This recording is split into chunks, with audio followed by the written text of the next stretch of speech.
Salut les disciples de la boxe, c'est Jean-Charles accompagné de Abdel. Comment ça va? Ça va, salut à tous.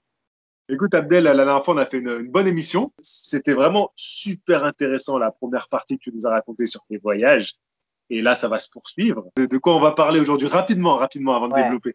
Alors déjà, premier truc, j'aimerais remercier tous les commentaires que j'ai reçus, que ça soit sur la page ou même via des messages. Franchement, ça a vraiment fait plaisir. Les retours que j'ai eus, ça a été sur, on va dire, la bravoure ou le fait que j'ai pas lâché, des choses comme ça. Et dans cette partie 2, bah, ça va être encore deux stades au-dessus, on va dire. Ouais, tu fais bien de remercier les personnes qui ont, voilà, qui ont soutenu, qui ont envoyé des messages positifs et qui ont partagé. Il y a eu pas mal de personnes qui ont partagé sur Instagram. Ça m'a fait très plaisir. Donc, bah, merci à vous. Et donc, on est parti pour la deuxième partie. Vous allez pouvoir suivre ce deuxième épisode en format audio, en format podcast. Voilà, à partir de maintenant, ça sera uniquement un format audio. Donc, installez-vous, profitez pendant que vous faites autre chose, pendant que vous courez, que vous faites votre shadow. Voilà, écoutez Abdel raconter son aventure. Ah ouais, puis en plus, attends, t'as le beau t-shirt là. Ouais. Tu faut un peu là. Voilà, Takamura. Ouais. Moi, j'ai pris. Tu l'as acheté où celui-là? Ben, je l'ai pris là-bas à la salle. Allez, on est parti, on va reprendre au moment où on s'était arrêté pour la première partie, c'est-à-dire que tu venais de toucher voilà, une bourse après tes combats et tu voulais te faire un petit plaisir, tu nous as dit. Voilà, c'est ça. En fait, donc, si j'avais, ouais, donc j'ai vu que le billet pour aller de la Thaïlande au Japon était pas très cher. J'avais un petit peu d'argent, donc je me suis dit pourquoi pas et me faire un petit kiff parce que le Japon, c'est un pays dont j'ai toujours voulu y aller. J'ai toujours rêvé d'y aller. Mhm. Culture manga, etc., Japanimation. Donc, j'ai décidé de partir au Japon. J'ai pris enfin, je suis parti pour 9 jours. J'ai pris un Airbnb là-bas. Et bah déjà, première chose enfin, qui saute un peu aux yeux, c'est la gentillesse, on va dire, des Japonais. En vérité, quand tu restes là-bas, quand tu es en vacances et quand tu vis là-bas, c'est deux choses différentes. Et enfin, tu te rends compte que c'est pas forcément de la gentillesse. Mais en tout cas, enfin, pour exemple, Airbnb où j'étais, le gars, tous les matins, il me déposait à manger devant la porte et tout. Donc, franchement, c'était cool. Hmm. Donc, je suis parti 9 jours là-bas. J'ai été au Korakuen voir un combat de boxe. Eh Euh, oui, j'ai fait la la même chose que mythique, toi. à- le- la mythique salle de boxe, le Korakuen. Donc voilà, j'ai vu une soirée boxe, c'était plutôt pas mal. Et donc après, je me suis dit, bon, écoute, t'es en vacances, t'es au Japon, ça serait quand même bien de pouvoir t'entraîner là-bas et de mettre les gants avec des Japonais. Donc, j'ai essayé de m'entraîner. Enfin, je suis parti dans des salles pour m'entraîner et en fait, j'ai été recalé hein, dans plusieurs salles. Les gars me laissaient pas. Ouais. Ils disaient Attends, non. juste, je vais réagir un peu avec toi parce que enfin, la partie sur le Japon, elle me fait kiffer de ouf parce que moi, c'est un pays que Ouais, j'aime beaucoup. Je suis allé 2 fois. ouais. Le côté gentillesse, je peux le comprendre, c'est très serviable. Tu sais, moi, j'étais C'est souvent ça, voilà. complètement perdu. Tu sais, je devais retrouver mes auberges de jeunesse et tout. Je demandais dans la rue, mais souvent les Japonais, ils m'accompagnaient quasiment jusqu'à l'auberge. Et Exactement. souvent, ils m'ont amené jusqu'à l'auberge, quoi. Incroyable. Et, C'est euh, ouais. et après, pour le combat, tu te souviens, c'était quoi? C'était un championnat. Moi, pour te dire, je suis allé voir un championnat du Japon des poids moyens. Donc c'était plutôt Ah, pas ouais. mal. Il y avait d'autres combats, bien sûr, mais c'était le combat de la soirée. C'était un championnat du Japon des poids moyens. Et je Ouais, me rappelle de l'ambiance, tu sais, avec les drapeaux. Là, ils rentrent ouais, avec les exactement. drapeaux. Ouais. Et puis il y a de tout. Il y a des enfants. Tu vois, il y a de tout dans la salle. Et une ambiance incroyable.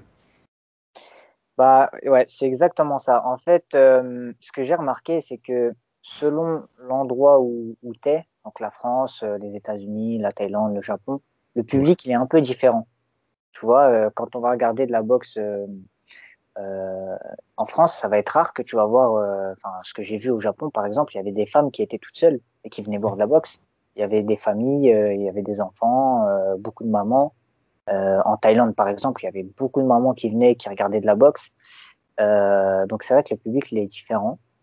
Ensuite, tu as parlé des banderoles, ouais, c'est exactement ça. Ils viennent avec leur espèce de banderole et autour du boxeur et le boxeur, il monte sur le ring. C'est C'est ça. marrant parce que ça m'a fait penser encore une fois à Hippo.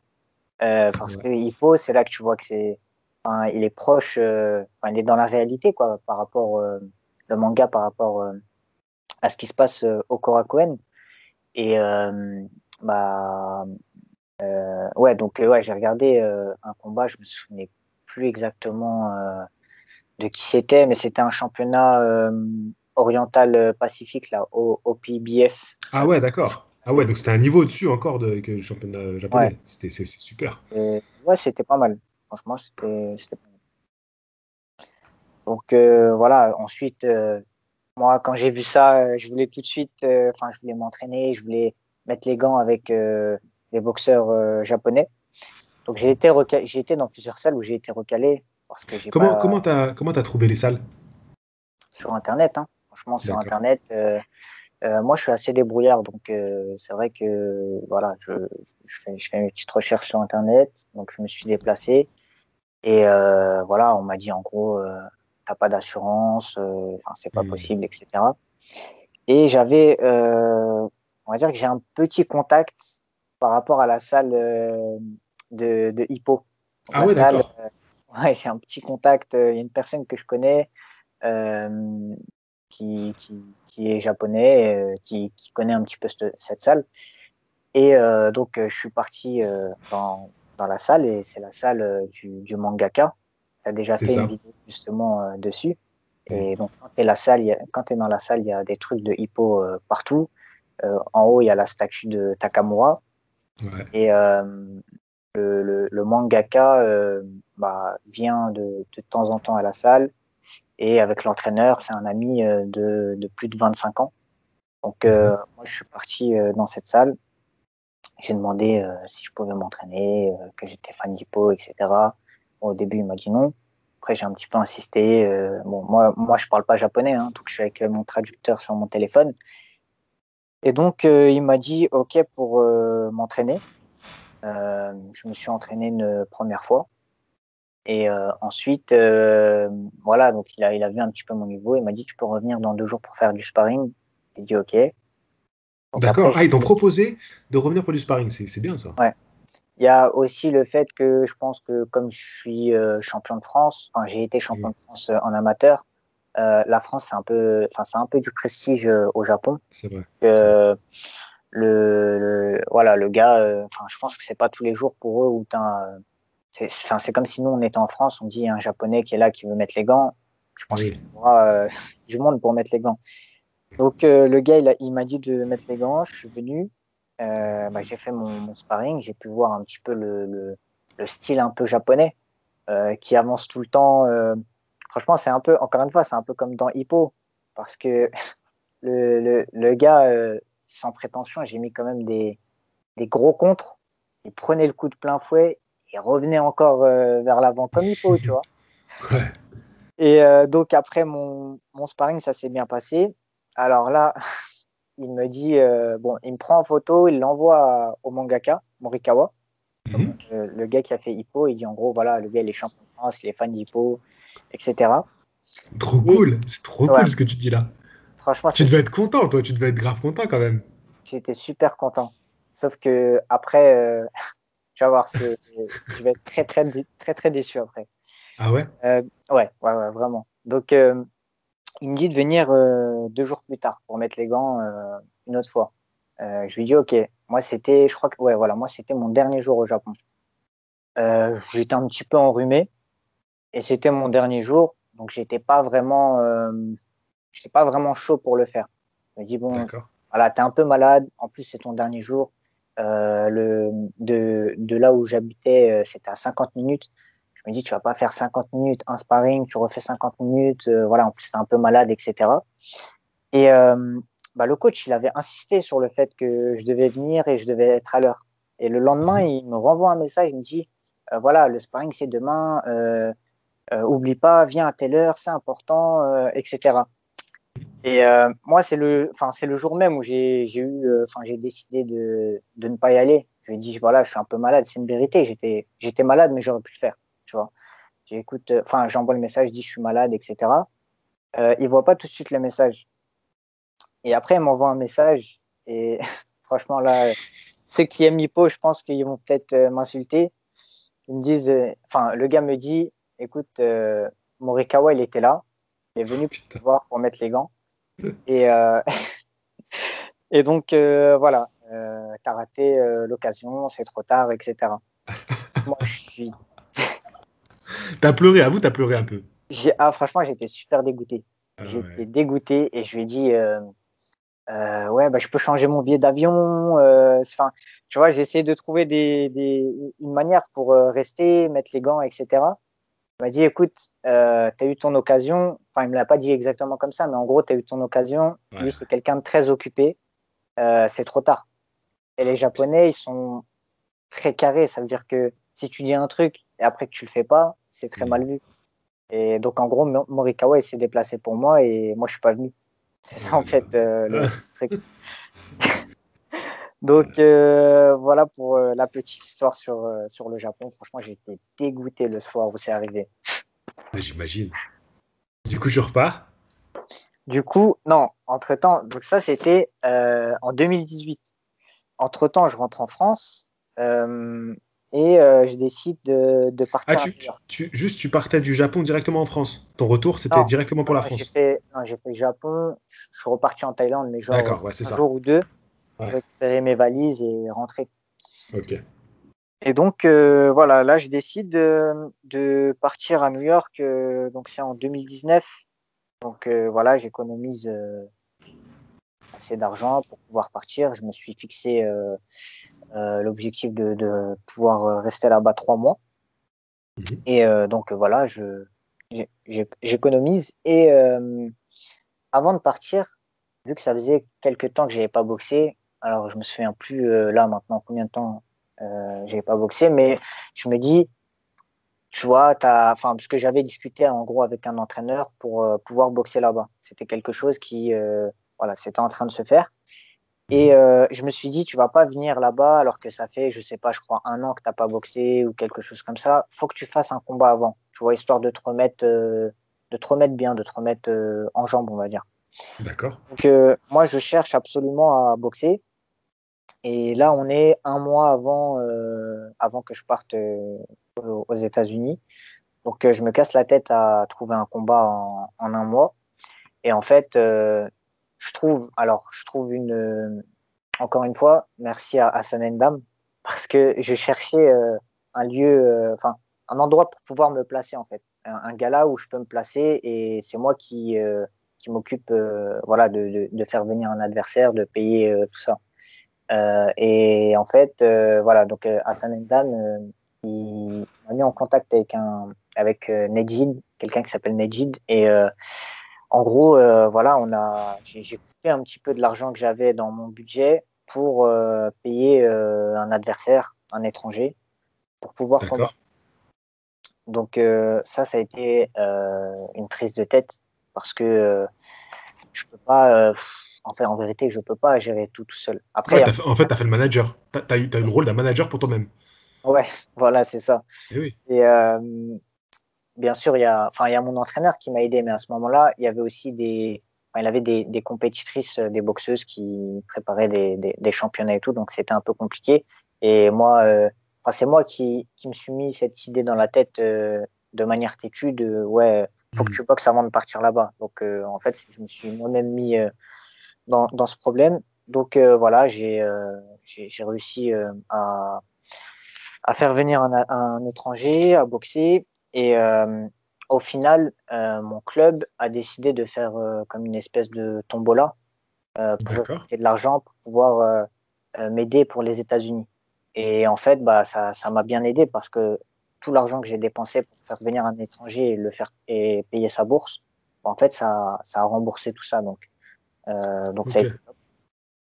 Euh, Ensuite, donc voilà, donc les États-Unis, je suis parti pour 3 mois.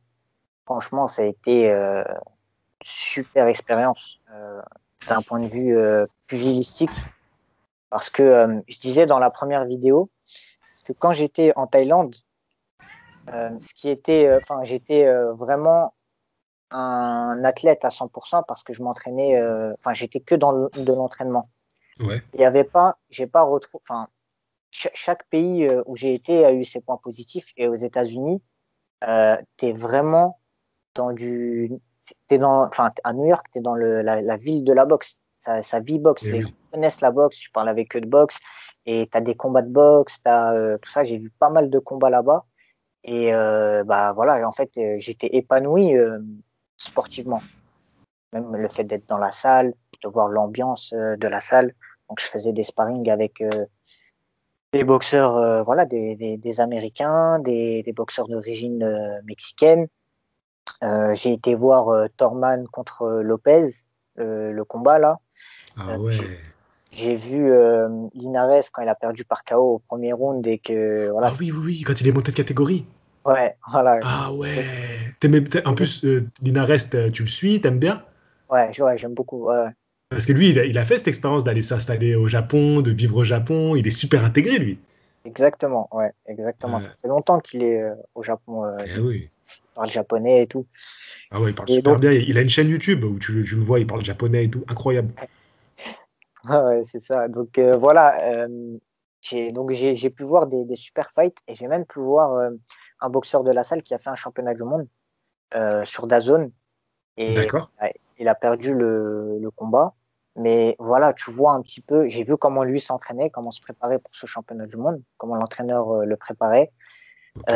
Et était un petit peu dans les coulisses. Et j'avais même passé la soirée avec le speaker anglais. Tu sais qu'il a les cheveux super longs. Ouais, ouais, je vois. On a passé la soirée ensemble. Celui qui a les dreads. Ouais, voilà, exactement. Ouais, ouais. Et, donc, ouais, franchement, c'était mortel. Et j'ai rencontré plein de champions là-bas. J'ai vu plein de champions, et dont Ray Léonard.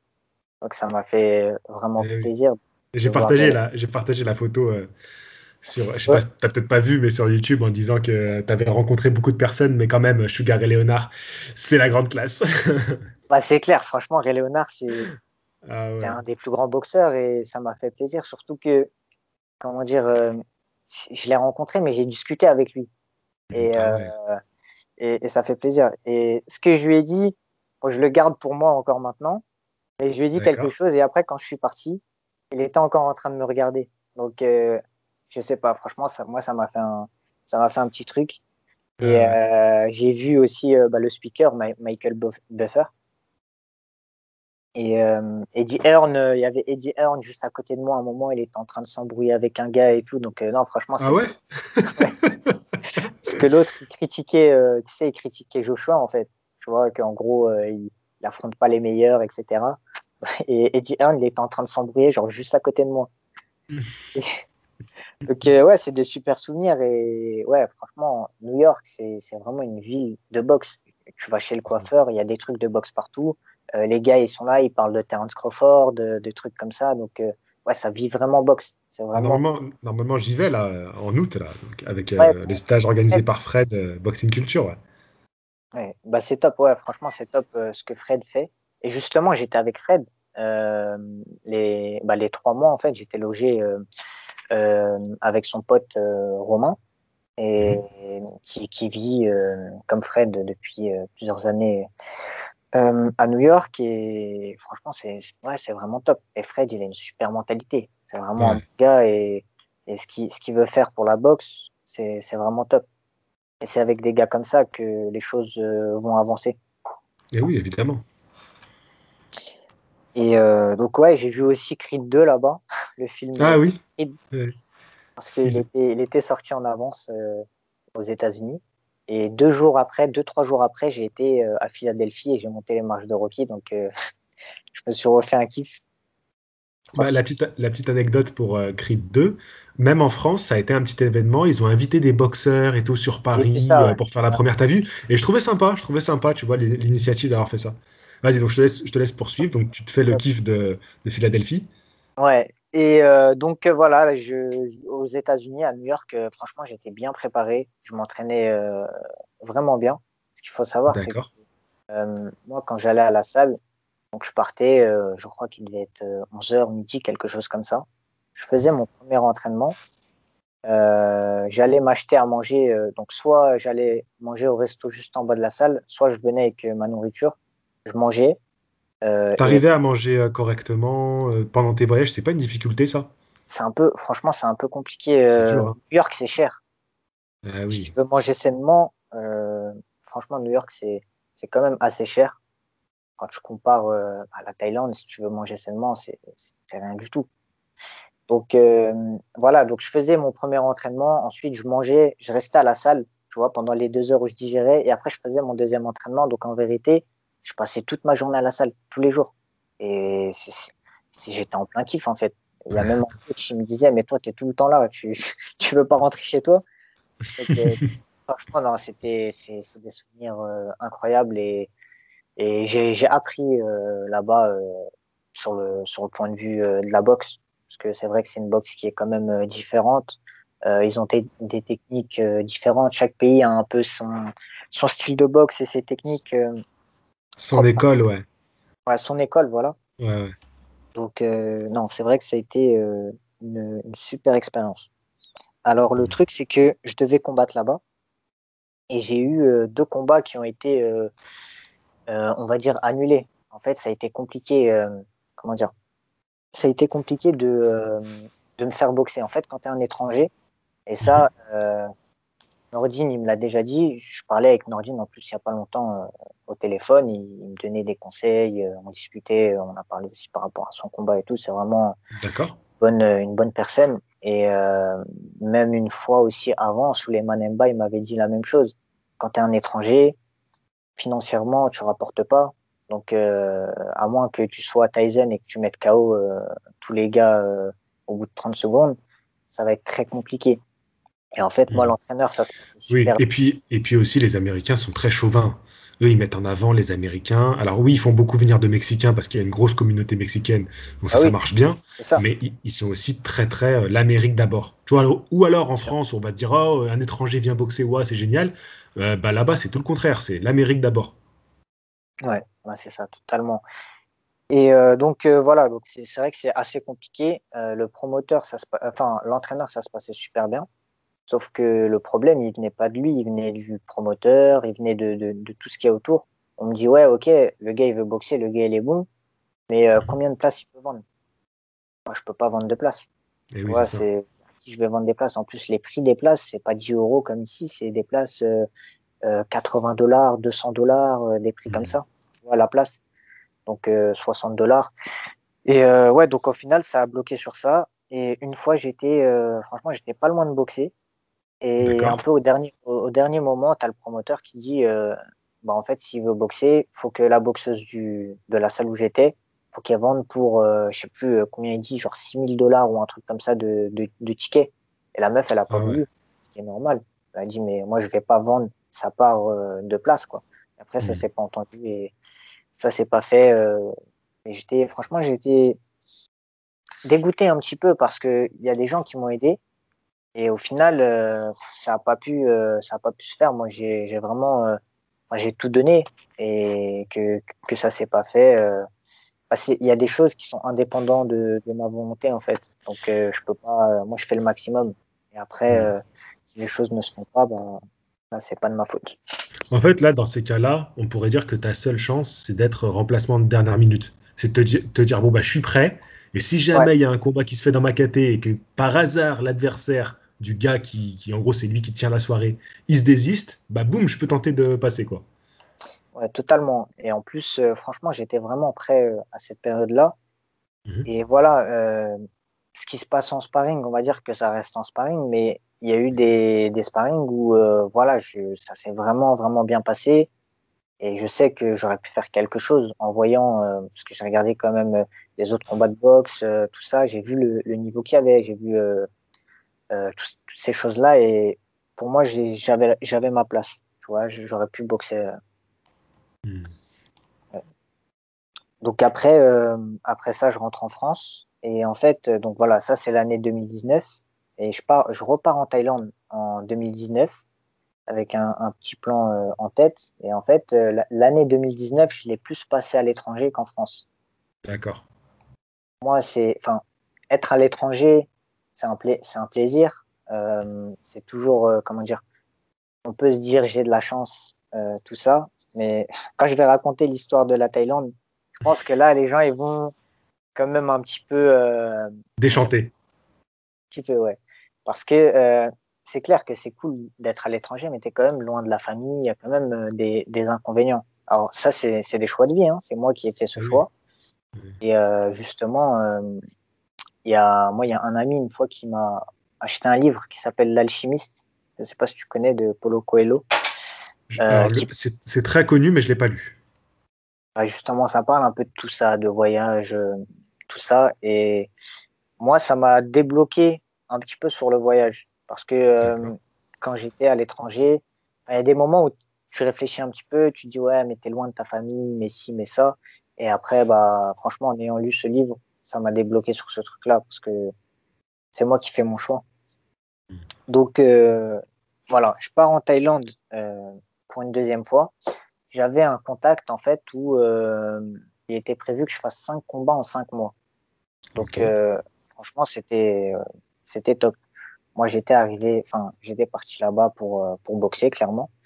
Mhm. Donc, j'arrive là-bas. Au début, ça se passe très bien. Je m'entraîne, les sparring se passent bien. Je boxe avec des gars de niveau mondial. Donc, les mêmes gars que j'ai cités l'autre fois. Euh, les gars de niveau mondial et asiatique. Faut savoir que voilà, hein, moi, quand je suis là-bas, je suis dans un camp d'entraînement. Donc c'est un camp de boxe thaï. Et en fait, voilà, moi, nous, c'est la boxe anglaise. Et ma prépa, je fais tout seul. Ça veut dire que je suis pas préparateur physique, mais voilà, j'arrive quand même à réfléchir à comment m'entraîner, à comment faire telle chose de telle manière. J'ai dû même, franchement, j'ai même acheté des livres, j'ai même regardé sur Internet un petit peu pour voir comment d'autres D'accord. s'entraînent, etc. En fait, ouais, ça m'a appris un petit peu à être autodidacte et Eh oui. l'autodiscipline. Quand tu arrives au camp, en plus, tu es réveillé tous les matins à 7h30, 7 jours sur 7. Les Thaïs, ils mettent leur musique Thaï dès le matin, tu vois, et les entraîneurs du camp. Et en fait, le camp, c'est 7 jours sur 7. Moi, je m'entraînais 5 jours sur 7, des fois 6 jours, parce que voilà, il faut quand même le repos et surtout décompresser. Là-bas, c'est quand même, là où j'étais, c'était quand même un peu compliqué de décompresser parce que, enfin, je pouvais sortir, mais tous les matins, tu savais que tu allais être levé à 7h30, que ça soit dimanche, que ça soit lundi, peu importe le jour, et que tu allais entendre des bruits de sac à chaque fois, tous les jours, tout le temps, tout le temps, tout le temps. D'accord.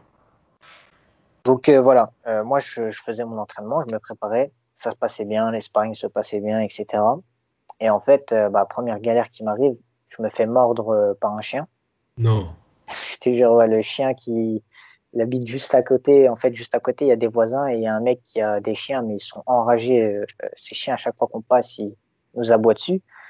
Et en fait, tu sais, t'as Ah un petit ouais. chien qui aboie, et moi je passe à côté, et en fait, t'en as un deuxième qui sort d'en dessous d'une voiture et qui me chope la jambe et qui me mord la jambe. Et là, j'étais avec un autre boxeur et après, on a tapé un gros sprint. Mais franchement, c'est se faire mordre par un chien, ouais, la sensation, c'est vraiment particulier. Donc, j'ai dû partir à l'hôpital. Bah ouais. La Thaïlande, c'est pas la France, hein. Donc, tout ce qui est médical, tout ça, quand tu es à l'étranger, c'est pas vraiment rassurant. Sachant que en Thaïlande, la rage est encore présente. Donc, j'ai dû faire des piqûres. J'ai dû faire ouais, des piqûres toutes les semaines, je crois. J'ai dû faire 5 piqûres au total. Donc, même ça, c'était un peu relou. À chaque fois, il fallait que je Mais déplace. du coup, là, juste, Abdel, là, du coup, t'es en repos, là, pendant que t'es blessé. Comment ça se passe? Alors, non, pendant que je suis blessé, ça va, la morsure, elle n'était pas trop profonde. Je pouvais plus Mhm. courir. Mais je crois que je me suis reposé 2 jours ou 3 jours et après, je continuais à m'entraîner. J'avais D'accord. un espèce de. Enfin, mon pied, il était. Enfin, l'endroit de la morsure, elle était bandée. Là, je regarde ma jambe, j'ai encore la trace là, de la morsure. Donc, voilà, en fait, j'avais un combat de prévu et ça a retardé d'à peu près 2, 3 semaines mon combat parce Hmm. que je pouvais pas boxer, je pouvais pas avec ma jambe. Donc voilà, donc là, on arrive je crois que c'était la semaine du combat où genre c'était vendredi et je boxais le vendredi prochain. Donc une semaine avant, je fais mon dernier sparring. et qu'un boxeur qui est chinois, et je sais pas si ça a été intentionnel ou pas, il met un crochet que j'évite et après je Mhm. prends son coude dans la mâchoire. Ah ouais. Et en fait, j'ai la mâchoire qui, voilà, pendant toute la semaine, même un peu plus, qui était bloquée. Tu vois, ça veut dire que Mhm. dès que j'ouvrais la bouche, euh, en général, les boxeurs, ils connaissent un petit peu ce sentiment quand ils ont pris un uppercut. Tu vois, Mhm. c'est que pour ouvrir la bouche, pour manger et tout, des fois, tu as un peu Mhm. mal. Ah J'avais ouais. ce truc-là, et plus, enfin, c'était un peu plus vénère. Et donc, je me suis dit, mon combat, il a déjà été reporté à cause de la morsure du chien. Et je vais pas encore re-reporter le combat. Je me suis dit, vas-y, je vais le faire. Au final, donc déjà, les conditions de combat, elles sont incroyables parce que j'étais dans un, tu sais, c'est un tout petit truc. Les gants, ils sont usés. C'est pas des gants neufs. Euh, Il y avait quoi d'autre encore? Ouais, il y avait pas vraiment de médecin. Ça veut dire que si tu te blesses, tu prends un KO ou quoi, bah c'est tant pis pour toi et c'est à Mhm. toi de trouver une solution. Bien sûr. La pesée, enfin mon adversaire, je demandais mon adversaire, son box rec, etc. On me l'envoyait pas et en fait le boxeur, en fait le jour du combat, tu sais qui tu vas boxer en fait. On te le dit pas avant. Et en gros, il y a plusieurs boxeurs. Il t'attrape toi, il attrape un autre, il voit c'est à peu près le même gabarit. Ok, vous allez. C'est un truc de ouf. Franchement, c'est un truc de fou. Avec le recul, je le referai pas parce qu'il y a eu plein de petites galères. Je sais même pas ce qu'ils mettent dans les bandages, des trucs comme ça. Franchement, c'est vraiment ghetto. Bah ouais, Donc, c'est ça. et même la pesée, il y a même pas de. Enfin, la pesée, genre, c'est quoi? C'est quelques heures avant. Il se met sur la balance, je me mets sur la balance. Il regarde un peu, mais même si il y a une grosse différence de poids, il s'en fout. Tu boxes, tu vois. Mhm. Donc, franchement, c'était particulier. Donc, j'ai fait le combat. Ça s'est bien passé. J'ai gagné par KO. Et D'accord. Ah bah ça va, donc bien, bien, tu t'en tires ouais, bien. donc, Et ça t'a gêné un peu pendant le combat, tout ce qui t'était arrivé jusque-là? oui, oui, bien sûr. Franchement, ça m'a Tu gêné. l'as. Ouais. C'est Et ça t'a déjà. forcé du coup à te dire qu'il fallait que tu accélères et que tu essaies de le finir? Est-ce que ça Bah, a pu avoir un impact? ouais, ça, je pense que ça a dû me donner peut-être plus d'agressivité. Ouais. Et c'est pour ça que j'ai gagné avant la limite, je pense. Parce que c'est vrai que ouais, c'était quand même Ça t'a mis un peu la assez. pression, ouais. Mhm. Ah ouais, il y avait quand même pas mal de choses. Et encore une fois, hein, ce combat et même d'autres combats, je les ai faits sans entraîneur. Alors là, j'ai eu des gars du camp qui sont venus avec moi, des Français, des gars en D'accord. boxe thaï. Et franchement, ça a été top. Mais voilà, c'est pas un entraîneur qui est là, qui supervise, etc. Donc Mhm. voilà, après ce combat, euh, là, un autre truc de fou, je vois qu'il y a Ubali contre Takuma Inoue et Donner Mhm. contre Inoue, Naoya Inoue au Japon. Ouais, c'est ça. Et j'hésite de fou en fait. Je sais que financièrement, c'est un peu, enfin, c'est chaud, tu vois. Si Oui, j'y bien sûr. vais, ça va. C'est pas comme quand j'avais boxé, que j'avais touché de l'argent l'autre fois et que je pouvais partir en 9 jours. Là, je sais que c'était chaud. Donc, je Mhm. réfléchis, je me dis, est-ce que je le fais, est-ce que je le fais pas? Je regarde et je vois qu'il n'y a plus de place, tu vois, pour le Ah Japon. ouais. Je me dis, c'est mort.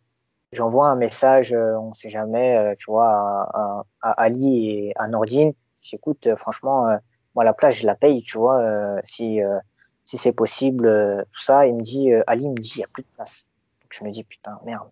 Et je réfléchis et tout. Et je me dis, vas-y, je vais essayer d'y aller quand même et je vais essayer de trouver une solution. Tu vois, et à ce moment-là, j'hésitais de fou parce que je me dis, attends, ça se trouve, tu vas aller au Japon et le combat, tu vas le regarder à la télé parce que tu auras. Ouais, c'est clair. Donc, je crois que c'est juste avant de partir parce que moi, ma décision, elle était prise. Je me suis dit, je vais y aller quand même. Juste Ah avant de ouais. partir, je crois, Ali qui m'envoie un message et merci à Ali et merci à Nordine qui ont pu me trouver une place. Ah, Donc, il y génial. avait une place qui m'attendait. Donc, je fais le voyage, j'arrive au Japon. Euh, donc, alors, ouais, donc voilà, j'arrive au Japon, je vais les rejoindre. Et donc voilà, j'ai ma place qui m'attend. Déjà, la place, c'est pas une place gradin comme je pensais, c'est une place tout en bas, tu vois. Donc, Bord du ring, ouais. ouais, ouais, bord du ring. Enfin, elle n'était pas bord du ring, mais après, quand j'en parlerai. Après, j'ai fini bord du ring. D'accord. Euh, ouais, je me suis un peu faufilé. Donc voilà, j'ai eu la place. Donc moi, j'étais content. Je pense que les gens qui étaient là-bas, il y avait aussi la boxeuse Ségolène Lefebvre, tout ça. Les gens qui étaient là-bas, bon, ce qu'ils savent pas, c'est que moi, je dormais dans un hôtel capsule, tu sais, les hôtels le moins Oui, chers. oui. Je dépensais vraiment rien parce que j'avais vraiment. Je savais que si j'allais dépenser de l'argent, je l'aurais payé en fait. Ça aurait été très compliqué après pour la suite. Ouais, Donc ouais, je me d'accord. suis dit, voilà, c'est une expérience à vivre. Nordine, c'est voilà, moi c'est quelqu'un que j'apprécie énormément et que je respecte. C'est un très grand champion, donc je voulais pouvoir voir son combat. Donc voilà, j'arrive là-bas. Petite astuce, les auberges de jeunesse au Japon, c'est pas cher et Ouais, c'est propre, c'est nickel, franchement. Bon, après, tu dors dans un dortoir avec d'autres voyageurs, ouais, je l'ai fait mais, ça. Ouais, ouais, je mais l'ai fait. franchement, moi, j'ai trouvé ça impeccable. C'est propre, c'est vraiment, il n'y a rien à dire. Je trouvais ça super. Parce que les Bah, capsules, moi, je voulais faire aussi et j'ai trouvé ça un peu cher. d'accord. Moi, le problème que j'ai eu avec une auberge de jeunesse, je crois que ça a été ma première nuit. En fait, Ouais, c'est des mecs qui, à 5 heures du matin, se réveillaient, etc. ouais, Donc, c'est au ça. final, c'est des C'est ça le étrangers. souci. Ouais, c'est ça le Au souci, ouais. final, ouais, je dormais pas vraiment, en fait. C'était pas Ouais. des bonnes nuits que je faisais. Ça, Donc, c'est ouais, compliqué. Ouais. ouais. Donc, j'arrive au combat, enfin, on arrive le jour du combat, etc. Et franchement, déjà, c'est un truc de fou parce qu'il y a 40 000 personnes. Ouais, c'était la folie. C'est vraiment la folie.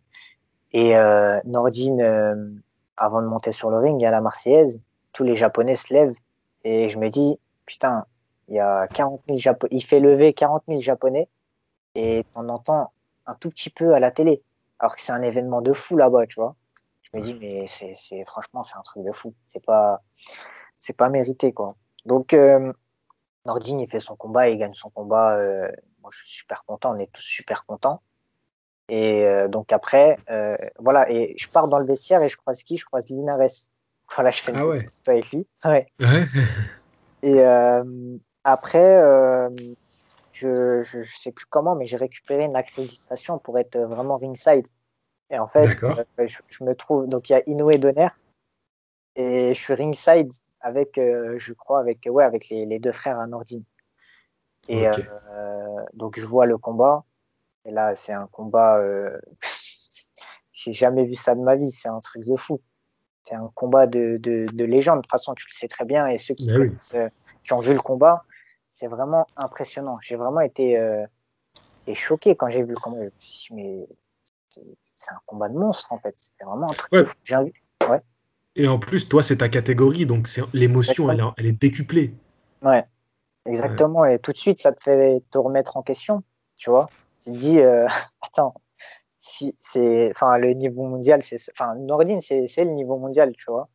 Et, Hmm. mais pour faire un grand combat, faut être deux. Nordine, il a fait un grand Exact. combat. Hmm. Et là, les deux, comment dire, ils ont vraiment repoussé leurs limites et ils ont été tous les deux dans la difficulté. Là où Nordine, pour moi, il a gagné son combat. Bon, à part le 12e round, mais sinon, son combat, il le gagne. Voilà, on sait que c'est Nordine qui gagne, quoi. Là, Tout à fait. c'était partagé entre Inoue et Donner. Et ouais, c'est vraiment incroyable. Enfin, ce qui m'a choqué le plus, ça n'a pas été la vitesse ou quoi, ça a été la capacité, enfin la force de frappe et la capacité à encaisser en fait. C'est ça qui m'a vraiment choqué. Quand j'ai vu le combat, je me suis dit putain, mais euh, la puissance des coups, c'est incroyable. C'est vraiment Hmm. incroyable l'impact que j'entendais et surtout le fait d'encaisser ces coups-là. Tu vois, je vois Inoue, il prend un crochet du gauche de fou de Donner et il revient juste après. Tu vois, c'est un truc de fou. En plus, moi, j'étais genre, tu me vois même si tu regardes le combat Inoue Donner, tu me Ouais. vois dans le coin, enfin juste à côté du coin. D'accord, ouais, je regarderai. Je ferai Et gaffe. en fait, j'étais genre, tu sais, j'ai des vidéos et tout, je suis juste derrière le coin en fait. Je suis juste à côté de sa femme et tout, qui est devant et tout. Et donc non, franchement, c'est une expérience de fou. Et franchement, je sais pas si les gens ils s'en rendent compte, mais c'est ça justement, j'en parlais avec un pote boxeur. La différence, enfin, tu vois, dans ces catégories-là, le petit truc en plus, on va dire, qu'il va y avoir entre les petites catégories et les grosses catégories, si on compare avec un poids lourd, c'est que ça va tellement vite que la prise d'information dans une petite catégorie, elle est ultra rapide. Mm. Tu vois, je sais pas, par exemple, on va prendre Tyson Fury, qui est très fort en esquive, tu vois, voilà, qui est très talentueux, mais esquiver un coup de poids lourd et esquiver un coup de poids coq, c'est pas pareil, tu vois, là, ça va tellement vite que ton cerveau, il doit, tu vois ce que je veux dire? Il doit Ouais, je aller, vois tout à fait. c'est des dixièmes de seconde, même pas, Mm. quoi. Mm. Donc ouais, j'ai vu, voilà, je vois le combat entre les deux, je suis choqué, tout ça, et en fait, il y a Donner qui est en train de rentrer pour aller dans le vestiaire, et moi j'étais derrière. Et donc je vois pendant qu'il marche pour aller dans le vestiaire, tu sais, tu as tous les applaudissements de 40 000 personnes. En fait, moi je le vois le truc, bon, c'est pas moi, mais je le vis, tu vois. Oui, oui, Je me oui, c'est dis, ça.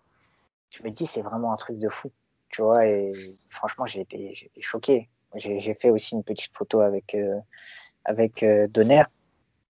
Et voilà, donc franchement, c'était super top. C'est une expérience incroyable et j'étais content d'avoir pu vivre la victoire de Nordine avec lui et d'avoir été avec lui après. Donc franchement, ça a été un super moment.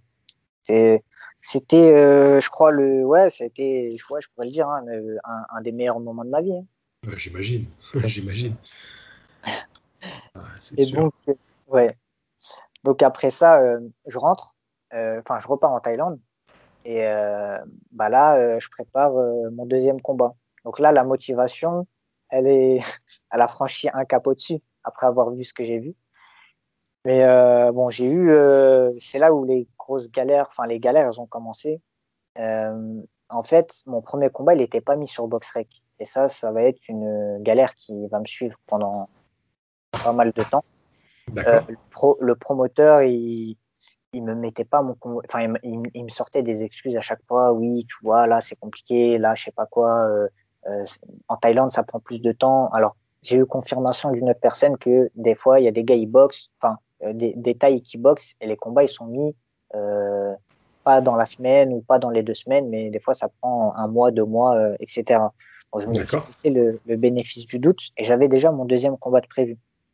Sauf que les sparring, ils commencent à me mettre des plans, tu vois, donc alors que je suis à Bangkok et qu'il y a plein de boxeurs thaïlandais, je commence à ne pas trouver de sparring, donc ça commence à devenir compliqué.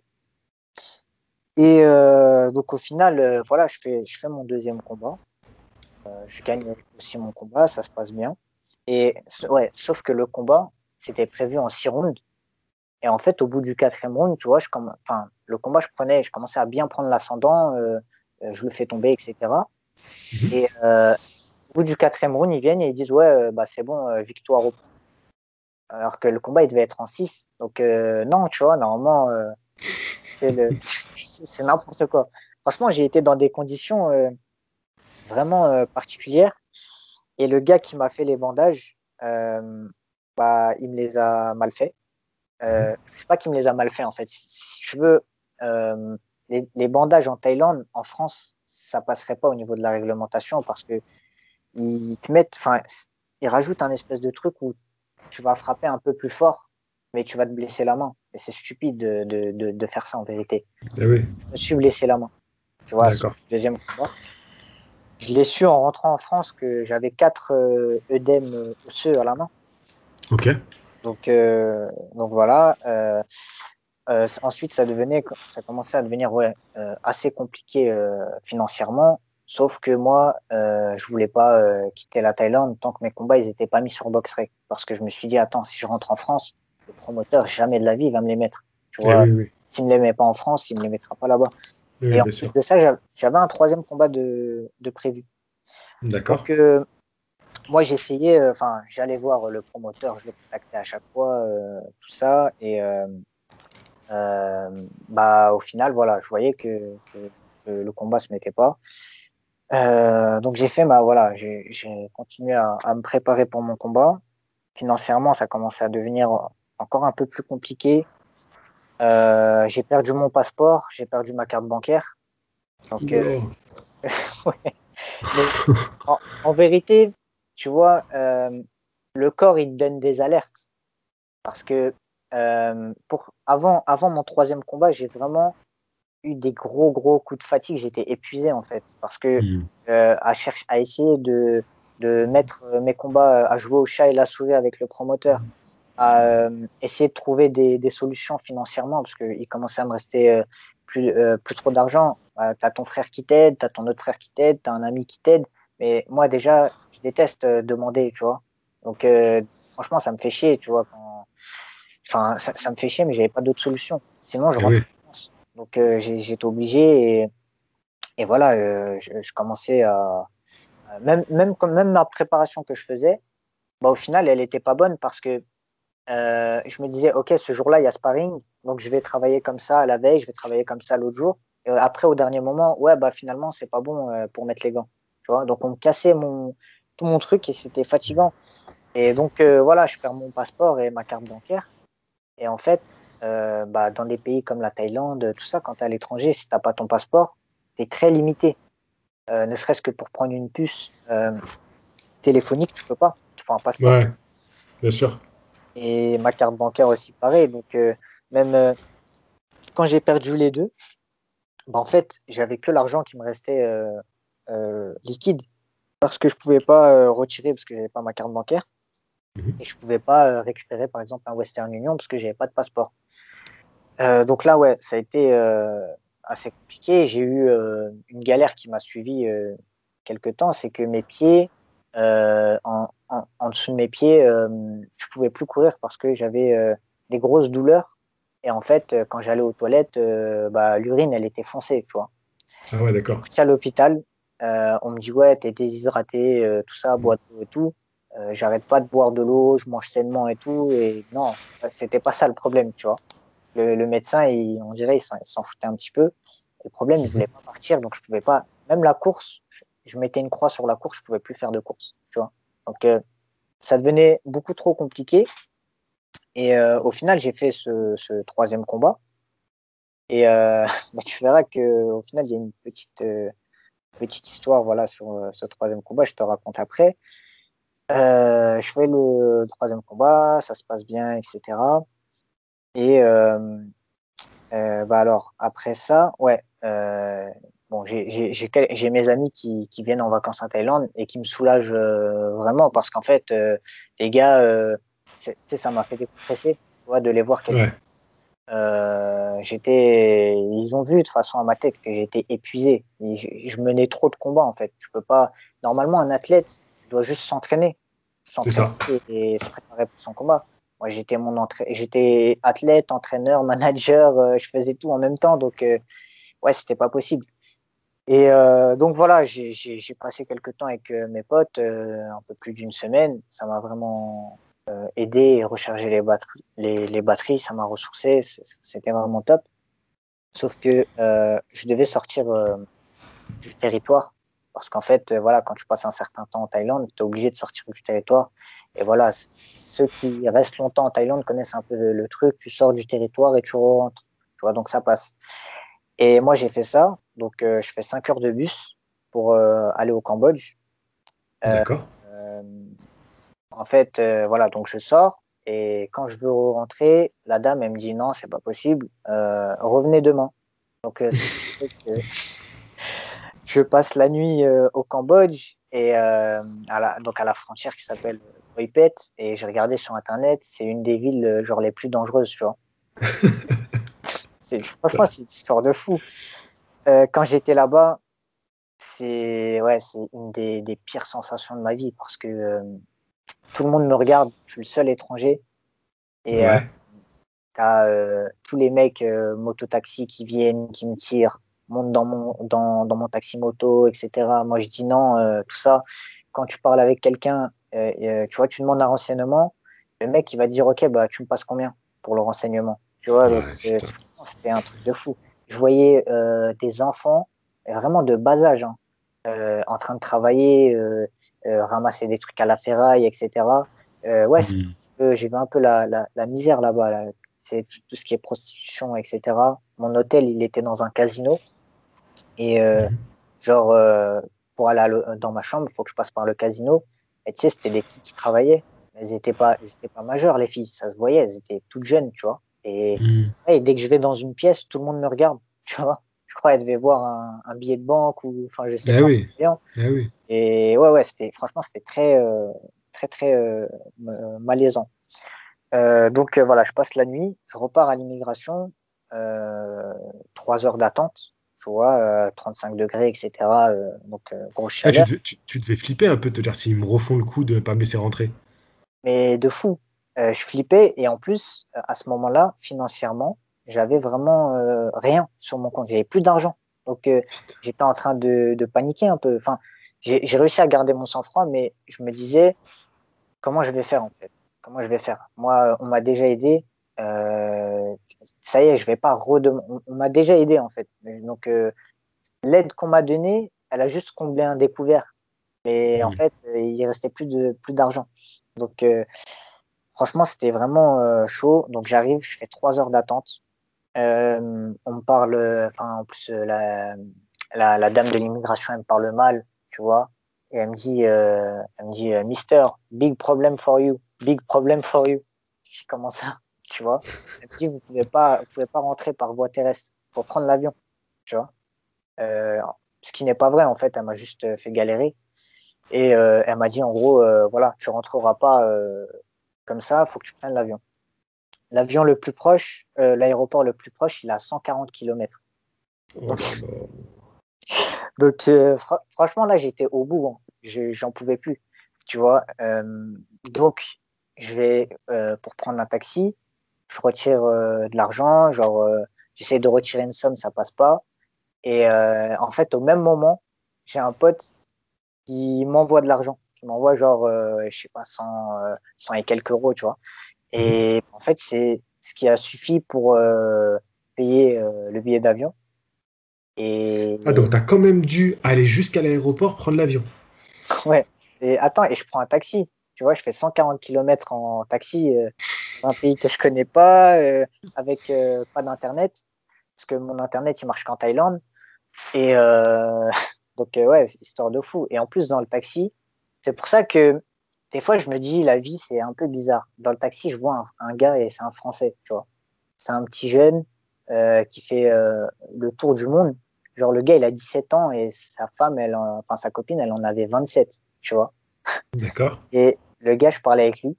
Et en fait, c'est une page Instagram que je suis sur la motivation. Ah Et je ouais? me dis, ouais, c'est un truc de fou. Je me dis, mais attends, euh, enfin, moi, je le savais pas, c'est en discutant. Il m'a dit, ouais, j'ai une page Insta et tout. Il montre sa page. Et tu sais, c'est des phrases motivation, des trucs comme ça, tu vois. Je me dis, mais la probabilité pour qu'on se retrouve dans le même truc, c'est fou quand même. Donc j'arrive, enfin voilà, je fais les 140 kilomètres, je vais à l'aéroport, je prends l'avion, j'atterris en Thaïlande, on me bloque encore une fois. Genre sur son ordinateur, la dame, elle voit qu'il y a du rouge dans mes trucs et elle me dit, ouais, en gros, voilà, ils me prennent la tête et ils me disent, en gros, c'est votre dernier mois en Thaïlande, tu vois. Donc moi je dis, ok. J'arrive, enfin je retourne au camp.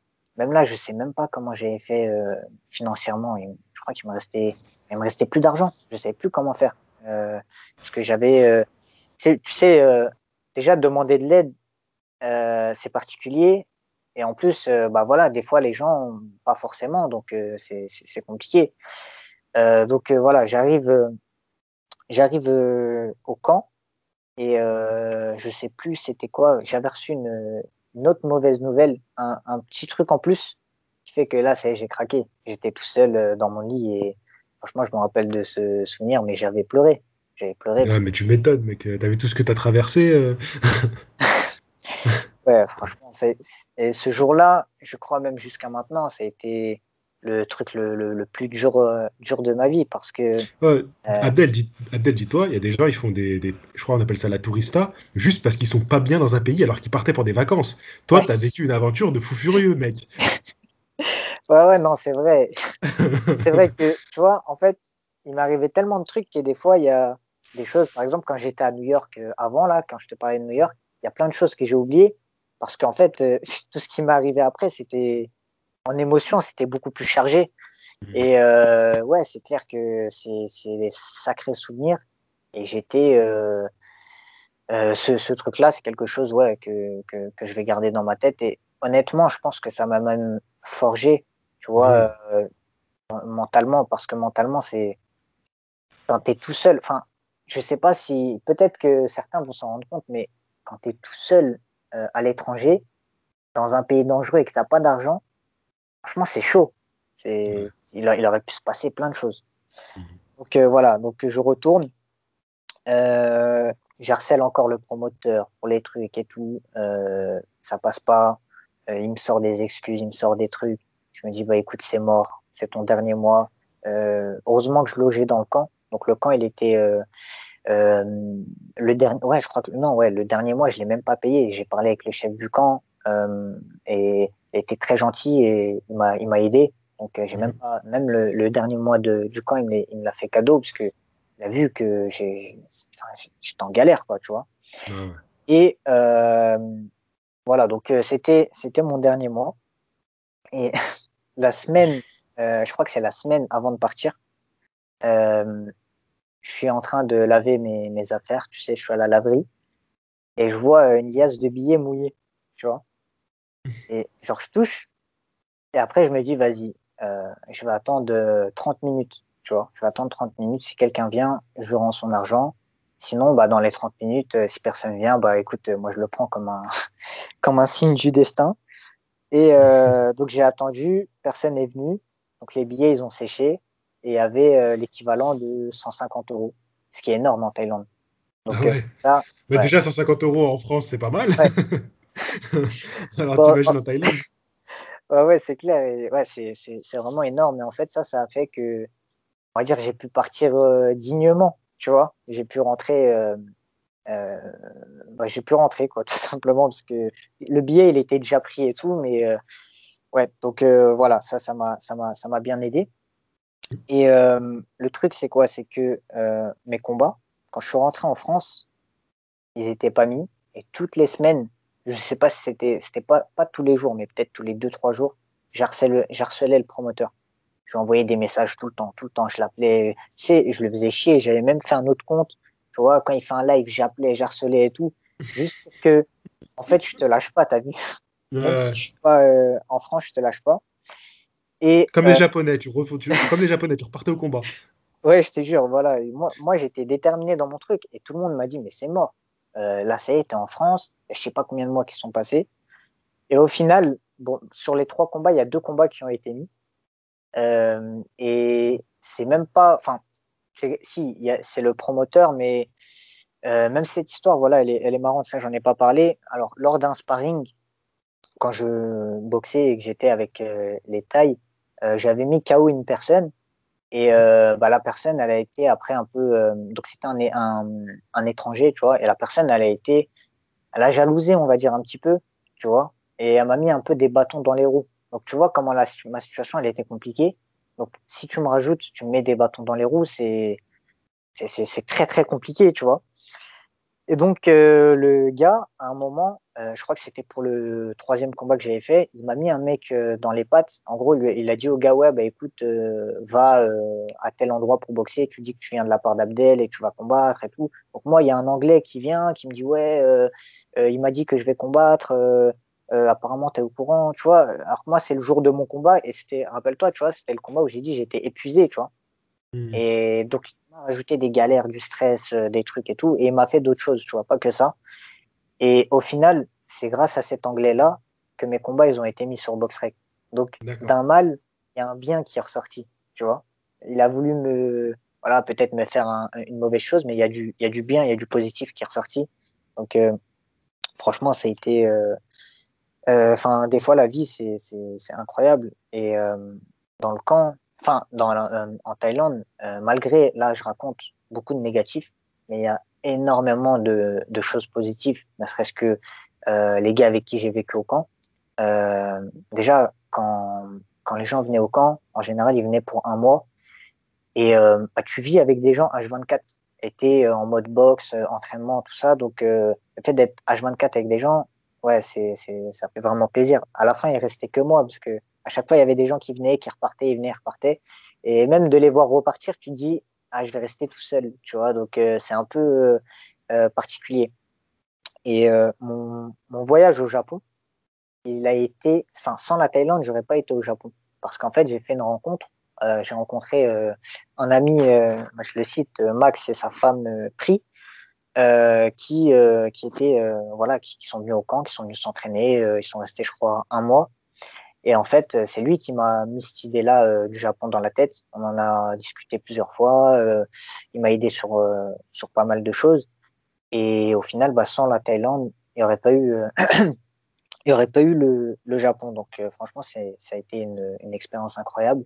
Et même, ouais, il y a aussi un truc que j'ai oublié de dire, mais euh, quand j'étais voilà, là-bas en Thaïlande, pratiquement allez, une fois par semaine, ouais, à peu près une fois par semaine, parce que j'avais sympathisé avec une famille thaï musulmane. Et en fait, le gars, enfin le père, tous ses enfants, ils font de la boxe, boxe anglaise et boxe thaï. Et ils sont, je crois, 16 ou 17 frères et sœurs. Et tous genre des champions et tout, tu vois. Et donc voilà, j'ai sympathisé avec eux et j'étais toutes les semaines avec eux. Je mangeais chez eux, ils m'ont emmené, genre on est parti à la plage, on est parti, franchement, c'était super cool et même ça, c'est des expériences incroyables. Tu vis avec des locaux, tu vois. Et dans la famille, il y a un des boxeurs il a 17 ans. Là, le mec, il est champion d'Asie. Il a 17 ans. Et quand je l'ai vu boxer, il est mature, tu sais, il a l'expérience, tu vois. Il a l'expérience dans sa boxe. Alors, il a fait aussi de la boxe thaï en même temps. Mais là, il s'est concentré plus sur l'anglaise, parce que de toute façon, c'est là où il y a l'argent. Et le mec, il a seulement 17 ans. Et c'est vrai que même quand j'étais au Japon, j'ai vu aussi pareil un jeune de 17 ans qui est déjà mature dans sa boxe. Et en fait, voilà, on le sait très bien, mais la boxe, il n'y a pas d'âge. Donc, tu vois, si le mec, il est mature, il est mature. Franchement, moi, il m'a surpris, ce gars-là. Peut-être que demain, on va entendre parler de lui. Je crois, je sais pas si c'est un record qu'il a fait d'être champion d'Asie à 17 ans. Il est de WBA Asie, je crois. D'accord. Et le gars, en plus, il y a des combats qu'il a fait qui ne sont pas comptés sur BoxRec, tu vois. Je l'ai vu, moi, faire des combats et les combats, ils sont pas sur BoxRec. Donc, alors peut-être qu'il va se cramer rapidement parce que C'est ça, ouais. Ouais. il y a ce truc-là. Hein, le sport et la boxe, faut durer. C'est dans la durée. Mhm. Donc, en tout cas, ouais, franchement, ça a été une expérience incroyable, le Japon. Et donc, voilà, ça a mis 10 mois pour que j'ai ces combats sur BoxRec. Et avant ça, je me disais, quand j'étais rentré en France, je me suis dit, putain, j'ai fait ce voyage, mais il m'a servi à rien. Tu vois, parce que mes combats, ils n'ont pas été là. Il n'y a pas eu ces trucs-là. Ok, il y a eu une expérience de vie, mais mes combats, ils n'étaient pas là. Et quand, au bout de 10 mois, enfin, les combats, ils ont été là, franchement, ça a été un soulagement incroyable. Et il y en a eu Mhm. deux, le troisième a été mis. Donc voilà pour pour la Thaïlande, pour mon dernier voyage en Thaïlande. C'est un pays où tu souhaiterais retourner un jour? Franchement, je sais pas si c'est le voyage, enfin l'expérience que j'ai eue, tout ça. Ça m'a un peu refroidi quand même. Ouais, c'est compréhensible. C'est compréhensible. Ouais, ça m'a Puis quand même. après, même sans parler de ça, c'est quand même une énorme expérience que tu as eue. Et puis, il y a des étapes dans la vie. Tu vois, peut-être que maintenant, tu peux passer à autre chose. Ouais, ouais, ouais, c'est possible. C'est possible. Et en fait, c'est beaucoup trop, comment dire, euh, street, on va dire. Franchement, c'est là-bas, les conditions dans lesquelles j'ai boxé, enfin, c'est vraiment particulier. Donc, pour la boxe, en tant que vacancier, ouais, mais pour la boxe, Mhm. c'est compliqué. Moi, je me Oui, puis souviens, après, Abdel, il faut aussi construire ta carrière. À un moment, il y a des étapes où tu peux plus trop faire des trucs comme ça freestyle. À un moment, il faut aussi que tu protèges ta carrière. bah, ouais, c'est clair. Et ça, c'est des discussions que j'ai déjà eues avec d'autres gens. Et une carrière, ça se gère. Et Eh moi-même, je oui. le dis, tu vois. Je le disais même avant de partir là-bas. Et le truc, c'est quoi? C'est que moi, j'avais normalement 5 combats de prévus. Le truc, c'était à peu près carré. Au final, le truc, il n'était pas carré. Et sur les 5, il y en a eu deux. Enfin, j'en ai fait que 3 et il y en a eu que 2 qui ont été mis. Mais à refaire, tu me dis un truc comme ça, je le fais pas. Et bien sûr, bah, après, on apprend, hein, on apprend de ses erreurs. Exactement. Exactement. En fait, tu t'en tires quand même bien parce que malgré les difficultés, tu as gagné tes combats. Malgré les conditions, t'as pas subi des vols. Tu vois, ils auraient pu dire, bon, allez, on met le taille parce que protégé, on va le mettre vainqueur. Donc, dans tout ça, ben, tu t'en tires bien. Ouais, c'est clair, c'est clair. Bah ouais, ouais, bah Parce de qu'on toute connaît la façon, boxe, hein. ouais, ouais, ouais, bah je garde de toute façon le positif de cette expérience. Mais ouais, l'histoire du Cambodge, quand même, elle est restée Ah ouais. Ah ouais, au ouais, travers non, de la putain, gorge. putain. Ouais. Ouais, c'était chaud.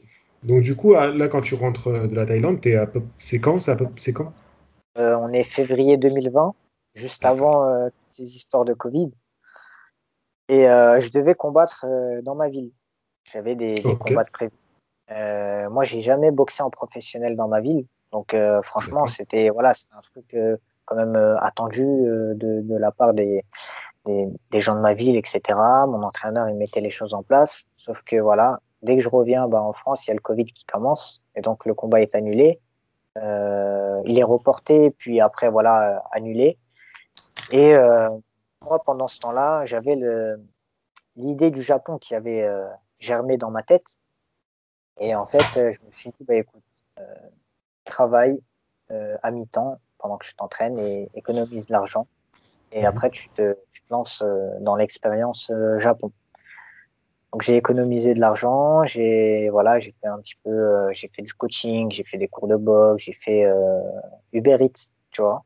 Euh, Mhm. je faisais tout ça en même temps de mes entraînements. Encore une fois, c'est aussi, enfin, c'est compliqué de gérer les deux. Normalement, un athlète, s'il s'entraîne 2 fois par jour et qu'il s'entraîne à fond, je ne vais pas lui parler de travail, de choses Ah comme oui, ça. ah oui, Et ça, bien c'est pas sûr. tout le monde qui peut comprendre ce truc, tu vois, parce que quand tu t'entraînes, tu rentres à la maison, tu te reposes, après tu te réentraînes une deuxième fois, tu passes un peu pour un feignant, on va dire, tu vois. Alors, Mhm. du tout, c'est à voir. Ouais. Donc, Non, mais dis-toi, Abdel, dis-toi, c'est trop méconnu le métier de boxeur. Parce que là, j'ai reçu un message de quelqu'un sur Instagram. Il ouais, me demande, les boxeurs, ils ont un salaire mensuel, tu vois, ils sont payés à l'année. ah Je ouais, lui dis non, les boxeurs, c'est quand ils ont un combat. Donc, après, les plus célèbres, ils ont des sponsors qui les suivent. Mais là, c'est des rares exceptions. Et encore, voilà, il faut que ça paye bien. Mais en général, si t'as pas de combat, t'as pas de paye. Tu vois, donc c'est c'est très clair. méconnu le métier de boxeur. Et alors Et en après, quand tu parles comme toi, que ben, cumuler un emploi à côté, c'est impossible. Ben ouais, c'est la réalité. c'est très compliqué. Et en plus, euh, si tu travailles, enfin, forcément, il va y avoir une baisse de qualité sur enfin, je pense, hein, moi, sur ton entraînement, parce que Évidemment. comment, comment tu peux prétendre ou vouloir rivaliser avec des gars mondialement euh, si toi, enfin, t'as une personne qui fait que ça et toi, tu fais les deux en même temps. Alors, Évidemment. ça passe hein, quand tu montes je pense, hein, ça c'est mon avis, mais quand tu montes à un niveau jusqu'à européen, par exemple, ou des choses comme ça, parce que quand tu vas boxer un Italien, enfin, des gars d'autres origines, eux aussi travaillent et boxent en même temps, mais dès que tu vas monter au niveau mondial, ah, il va y avoir un blocage, ça va pas être possible. Évidemment. Évidemment, évidemment. Non, non, c'est pas possible. Boxeur, c'est un métier et tu dois te consacrer à ton métier. Ouais. Et aussi, en France, euh, tout ce qui est sponsoring, tout ça, c'est pas intéressant parce que, enfin, le gars, il y gagne pas vraiment en vérité. Enfin, il y gagne un petit peu, mais c'est pas. Lui, il va te proposer quoi? De mettre sa marque de vêtements, donc il va te passer ses vêtements. Ou voilà, c'est un petit peu des trucs comme ça, le sponsoring ici. Donc, c'est vrai que c'est un peu compliqué, comme la boxe, c'est méconnu. Bah, t'as pas des propositions de fou. Moi, j'ai pas de sponsor, tu vois, par exemple. J'ai pas de sponsor, j'ai pas de, enfin, j'ai rien de tout ça. Donc, c'est vrai que c'est. D'ailleurs, si un sponsor passe par là, voilà, hein, Ouais, pour Abdel, hein, et je pense qu'il n'est pas contre, hein. Air France, avec tous les voyages qu'il fait, je pense que vous pouvez le sponsoriser. ouais, ouais, bah, c'est clair, de ouf. Donc, voilà. Donc, ouais, j'ai fait Uber Eats et je travaillais, enfin, je faisais aussi du coaching en même temps. En plus de mes entraînements, ça a été quand même assez compliqué à gérer. Et j'avais économisé pas mal d'argent, tu vois. Et moi, je me suis dit, OK, l'objectif, c'est de rester 1 an là-bas avec un visa.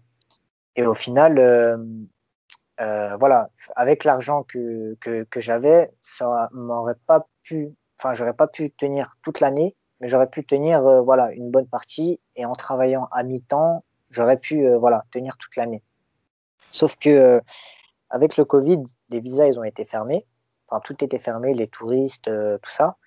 Et en fait, j'attendais juste la date où ils réouvrent. Ils ont réouvert.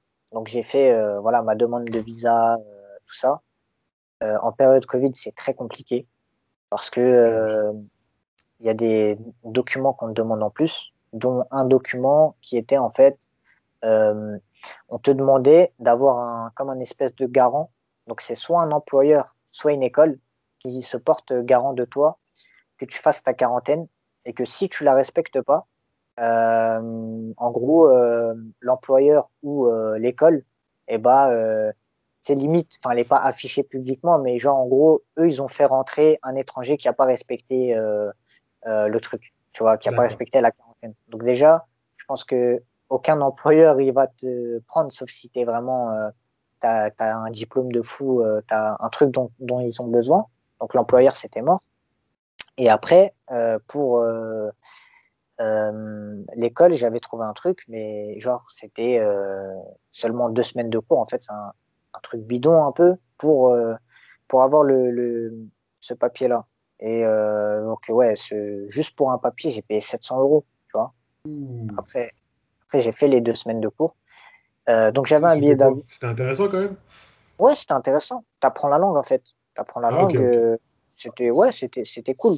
Sauf que bah, si je veux faire mes entraînements, si je veux faire tout ça, je peux pas être à l'école en même temps et de toute façon, ça coûte de l'argent, donc ça n'aurait pas été possible. Donc ça, c'était juste le temps de 2 semaines. Ensuite, il fallait payer une quarantaine, il fallait payer, ouais, il y avait plein de frais en plus. Et il fallait que, là où ça a été très compliqué, au niveau des documents, il fallait que tout concorde ensemble. Donc la quarantaine, avec le logement, avec le papier de l'école, en fait, il me fallait tout sous une même date. Et là, ça commençait à être pas mal compliqué. Il fallait faire comme une espèce de, c'était pas une lettre de motivation, mais il fallait faire. Il y avait plein de documents comme ça qui demandaient. Et là, encore une fois, heureusement que j'ai eu de l'aide, parce que sinon, j'aurais pas, enfin, tout seul, j'aurais pas pu faire ça. Surtout tout ce qui est paperasse, c'est vraiment pas mon truc. Donc voilà, j'ai fait tout ça. Et là, je reçois, enfin, la Thaïlande, mince, tu vois, je m'en mêle là. Le Japon referme ses portes pour tout le monde, même pour les visas. Et en gros, ils me disent, moi j'avais mon visa qui était prêt. Et je l'ai récupéré, je crois que c'était le 24 décembre. Et ils nous disent, en gros, ouais, bah, vous avez une semaine. Je te disais, vous avez une semaine pour partir au Japon. Sinon, c'est complètement fermé, c'est mort. Tu vois. Donc je me D'accord. dis, en fait, moi j'avais une date, j'avais un billet d'avion, j'avais tout ça. Donc j'ai dû tout modifier. J'ai dû modifier la date de mon billet d'avion, la quarantaine, le logement, toutes ces choses-là, tu vois, en même temps. Et là, ça a été très, très compliqué parce que je devais rester, pour que tout se fasse sous les 7 jours, je devais rester réveillé entre minuit et 8 heures du matin pour être à leurs horaires, en fait. Donc, ma semaine avant de partir là-bas, ça a été une galère. Franchement, au niveau de ma tête, j'étais fatigué. Ils m'ont fatigué avant que j'arrive. J'ai réussi. Mais je suis têtu, tu vois, dans mes au retien. Donc, j'ai réussi à tout mettre ensemble, à tout mettre, à tout faire pour que ça soit bon. J'ai pu partir au Japon, arriver là-bas, 15 jours de quarantaine, que Mhm. ça aussi, c'est galère. En fait, Donc là, t'arrives à quel mois? C'est quel mois où t'arrives? j'arrive janvier. Janvier de cette année, 2021. Janvier, et il faut savoir que donc mon passeport, je l'ai pris le 24. Le 25, c'était fermé. Si je l'avais pris en fait après le 24, j'aurais pas pu rentrer. J'aurais pas pu récupérer mon passeport et j'aurais pas pu aller au Japon. D'accord. Donc ça s'est joué d'un jour. Et mais franchement, c'est que des trucs comme ça, des histoires de fous. Je me dis, il y a peut-être, enfin, je sais pas, il doit y avoir quelque chose en fait, parce que des fois, ça joue tellement sur des petits trucs que enfin, tu vois, par exemple, le gars qui m'a mis, enfin, qui m'a aidé pour mon box rec, l'anglais. Mhm. Je pense que, tu sais, moi, je suis quand même quelqu'un d'assez patient et on va dire gentil. Moi, quand j'ai expliqué, je sais plus, j'étais avec qui au téléphone, je lui dis, ouais, il y a un anglais et tout. Il me dit, mais envoie-le balader, qu'est-ce que tu te fais chier? En fait, moi, je suis resté sympa avec le gars. Donc, au Mhm. final, il m'a aidé en retour. tu vois, et il Ouais, avait ouais, même ouais. pas aidé, donc je sais pas, peut-être il y a peut-être un quelque chose, un signe, quelque chose. Et donc voilà, je suis au Japon, enfin, je fais la quarantaine. Déjà, laisse tomber, c'est particulier d'aller en période de Covid. Il y a personne dans les avions, etc. J'avais l'avion, on n'était pas beaucoup dedans. Et donc, je dois faire 15 jours de quarantaine tout seul. Tu as le droit de sortir juste pour te prendre à manger. Donc voilà, les 15 jours, je m'entraîne, mais comme je peux, je fais des squats, je fais des pompes, etc. Mhm. Euh, Après ça, bah, j'arrive dans la salle. Ah oui, il y a ça aussi. En fait, la salle, donc la salle où je devais aller, c'est la salle de Hippo. Le gars, au début, il était chaud. Et dès qu'il y a eu toute cette histoire de Covid, dès qu'en France, ça montait, parce qu'en en fait, il commençait Oui. à avoir le variant anglais, un truc comme ça. Euh, Là, il était plus chaud, tu vois. Enfin, il m'a dit, en gros, moi, je peux pas te dire avec certitude, oui, tu peux venir. Donc, en gros, il était pas chaud. Donc, je me dis, merde. Bah, après, je me dis, voilà, moi, j'avais plein de plans dans la tête. Je me dis, même si lui, il me dit non, j'avais répertorié, j'avais trouvé, je crois, 18 salles, tu vois. Donc, j'étais D'accord. derrière mon truc.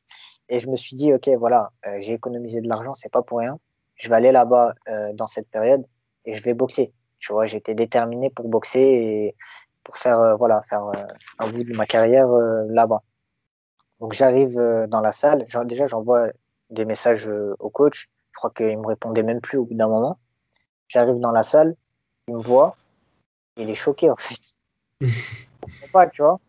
Et je lui dis bah voilà, moi je suis venu, je suis avec mon traducteur hein, sur le téléphone. Traducteur, voilà, moi je suis venu, comme je t'ai dit, je suis venu pour boxer, je veux combattre, tout ça, je suis motivé. C'est le même coach qui t'avait contacté pour voir le mangaka? Ouais, le même, D'accord, d'accord. ouais. Et, mais faut savoir qu'entre-temps, il s'est passé 3 ans. Et c'est des Hmm. contacts que j'ai entretenus parce que au début, je sais plus pendant combien de mois, mais il me snobait. Enfin, il me répondait plus parce que je pense qu'il l'avait mauvaise. J'ai mis un Bien plan sûr, à un bien sûr, bien mangaka, sûr. comme il m'a dit un mangaka, ça travaille 10 heures par jour. Le mec, il a pas le temps, tu vois, et il est venu, et Hmm. en gros, j'ai mis un plan. Et donc voilà, j'arrive dans la salle. Le gars, il est un peu choqué. Voilà, moi, je lui explique ce que je lui avais déjà expliqué, hein, que je suis motivé, que j'ai fait mon truc, j'ai passé tout ça. Franchement, en plus, c'était un sacré périple pour venir. Et il part avec la coach, parce qu'il y a un coach et une coach. Et, et je sais pas, ils sont en train de parler, ils réfléchissent. Tu vois, il y a genre 5 minutes qui passent. Et là, moi, tu sais, les 5 minutes, elles passent tellement lentement. Je me dis, il faut qu'il accepte, etc. Nan, nan, nan, tu vois, je suis en train de réfléchir et tout. Et il vient et me dit, OK, c'est bon. Franchement, là, j'étais grave content parce que je me dis, j'ai commencé la boxe, ouais, j'ai commencé grâce à Rocky et à Hippo, tu vois. Mais Hippo, c'est quelque chose que euh, j'ai toujours suivi depuis que j'ai commencé la boxe, même encore maintenant, je suis encore les scans, les trucs et tout. Donc, ça a vraiment une importance pour moi. Et peut-être que certains vont pas comprendre parce qu'ils vont se dire c'est un dessin animé, c'est un manga. Sauf que c'est une œuvre. Et une œuvre, comme un livre, comme un film, comme une série, tu as une personne qui met ses idées dedans et tu as un message. Tu vois, moi, quand je vois, et plein d'autres personnes, parce qu'après j'en ai discuté, il y a plein de gens qui ont commencé grâce à Hippo. Bah, quand tu vois le message qui est dedans, c'est un message qui est fort et qui est sur le fait voilà, de lâcher sur le personnage, etc. Donc, donc voilà, moi, pour moi, Et ça puis avait. Hippo, il a ce truc de toujours être gentil et d'amener finalement les gens à aller dans son sens, tu vois. Ouais, bah, tu Être, vois, sans prétention, moi, on me l'a dit plusieurs fois, tu vois, que, genre, en gros, je ressemble à Hippo, pas dans la boxe, mais dans le caractère un petit la peu, personnalité, ouais. ouais, la personnalité. Bon, sauf Mm. que moi, je ne me disais pas brutalisé comme lui, hein. Mais ouais, donc voilà, donc ça a été vraiment, voilà, quand il m'a dit oui, j'étais super content, j'étais ultra motivé. Et après, bah, l'entraînement commence. Déjà, j'ai pris un logement où on loge à 8. On était entre 6 et 8, ça dépendait des moments. Ça s'appelle une share house. Donc, en fait, Ouais. ta chambre, ou des fois tu la partages, mais moi, j'avais une chambre que pour moi, parce que c'est important d'avoir son propre espace vital. Et donc j'étais avec des étrangers comme moi, italiens, saoudiens, coréens, et il y avait aussi des japonais. Il y avait deux japonaises, et ouais, à un moment il y avait aussi un autre japonais, etc. Et donc voilà, ça aussi c'est une expérience de vie, parce que tu côtoies des gens tous les jours, et franchement je pense que c'est bien mieux que d'être tout seul dans un logement, comme j'ai pu vivre en Angleterre par exemple. Et donc voilà, donc ça a été. Attends, que je retrouve le fil. Ah oui, voilà. Donc j'ai commencé à m'entraîner, je suis reparti à la salle. Déjà, je lui ai expliqué au coach, je lui ai dit, je suis venu dans des conditions particulières, j'ai fait la quarantaine, et avant ça, ça a été un peu compliqué et tout, donc je suis pas encore au niveau. Il m'a dit, ok, il n'y a pas de souci. Donc voilà, il m'a fait monter crescendo. J'ai vu un petit peu comment les Japonais s'entraînent, le style de boxe un petit peu des Japonais, ça je le savais. Avant de partir au Japon, je me suis beaucoup, on va dire, imprégné du Japon. Tu vois, je regardais beaucoup de vidéos sur des gens qui ont vécu sur place, qui expliquaient un petit peu voilà, comment les Japonais fonctionnent, etc. Bon, ça, je le savais quand même un petit peu, parce que moi, j'aime beaucoup ce pays. Parce que faut connaître un petit peu les codes du pays. Quand tu vas dans un pays, c'est à toi de t'adapter, en fait. Donc, faut connaître les codes, et ça m'a beaucoup servi, parce que, par exemple, avec le coach, il y a des choses qui ne passent pas. En plus, il est très dur comme coach. Il est vraiment très dur dans le sens où il rigole, enfin, il rigole peu. Il est, voilà, et en gros, il n'y a pas de, voilà, il est très dur. Et donc, euh, donc voilà, ça m'a servi un petit peu tous ces trucs-là avec le coach et avec d'autres. Parce qu'il y a des choses au Japon à ne pas faire qui peuvent, pour nous, sont normales, mais pour eux, sont des manques de respect. Ouais, Genre, c'est pas leur culture. Il y a des différences culturelles. ouais, c'est ça, ouais, exactement. Et donc, voilà, je m'entraîne, je vois comment ça s'entraîne, la préparation, etc. Je mets les gants au bout enfin, je sais plus au bout de combien de temps, je fais mon premier sparring, ça se passe bien. Ensuite, j'en fais un deuxième, un troisième, et ensuite, il me fait mettre les gants 2 à 3 fois par semaine, toutes les semaines. C'est quand même un peu beaucoup. Mais au Japon, tu contestes, voilà, ça va être, on va dire, le petit bémol. Moi, j'ai l'habitude de m'entraîner un petit peu, tu vois, avec mon coach, par exemple, en France, il y a de la discussion. Il y a un truc qui me plaît pas, ou il y a un truc qui lui plaît pas, on en discute, ouais, bah voilà, on essaye, on ajuste, voilà, de l'ajustement. Au Japon, il n'y a pas d'ajustement, c'est le coach qui dit ça, tu fais ça, tu vois. D'accord. Et ça, c'est quand même assez compliqué, parce que à chaque fois, je voyais des choses qui, moi, ne me plaisaient pas ou n'étaient pas cohérents, mais bon, faut essayer de le tourner à une autre manière pour pas le vexer. Et donc voilà, le fait, par exemple, de mettre les gants 3 fois par semaine, je trouve que c'est trop. Parce que je mets les gants, et en fait, voilà, comme on va dire que j'avais un bon coup d'œil et qu'ils avaient un peu de mal à me toucher au visage, bah, ils cherchaient le corps. Et quand 3 fois par semaine, tu as des mecs qui te frappent sur tes coups de toute leur force, bah, au bout d'un moment, tu as des douleurs, tu as des tendinites, tout ça, tu vois. Et c'est pas comme la Thaïlande où je faisais beaucoup de récupération en Thaïlande. Le Japon, ça coûte très cher. Ne serait-ce que, tu vois, c'est pour ça que j'ai pris un logement, on est à 8.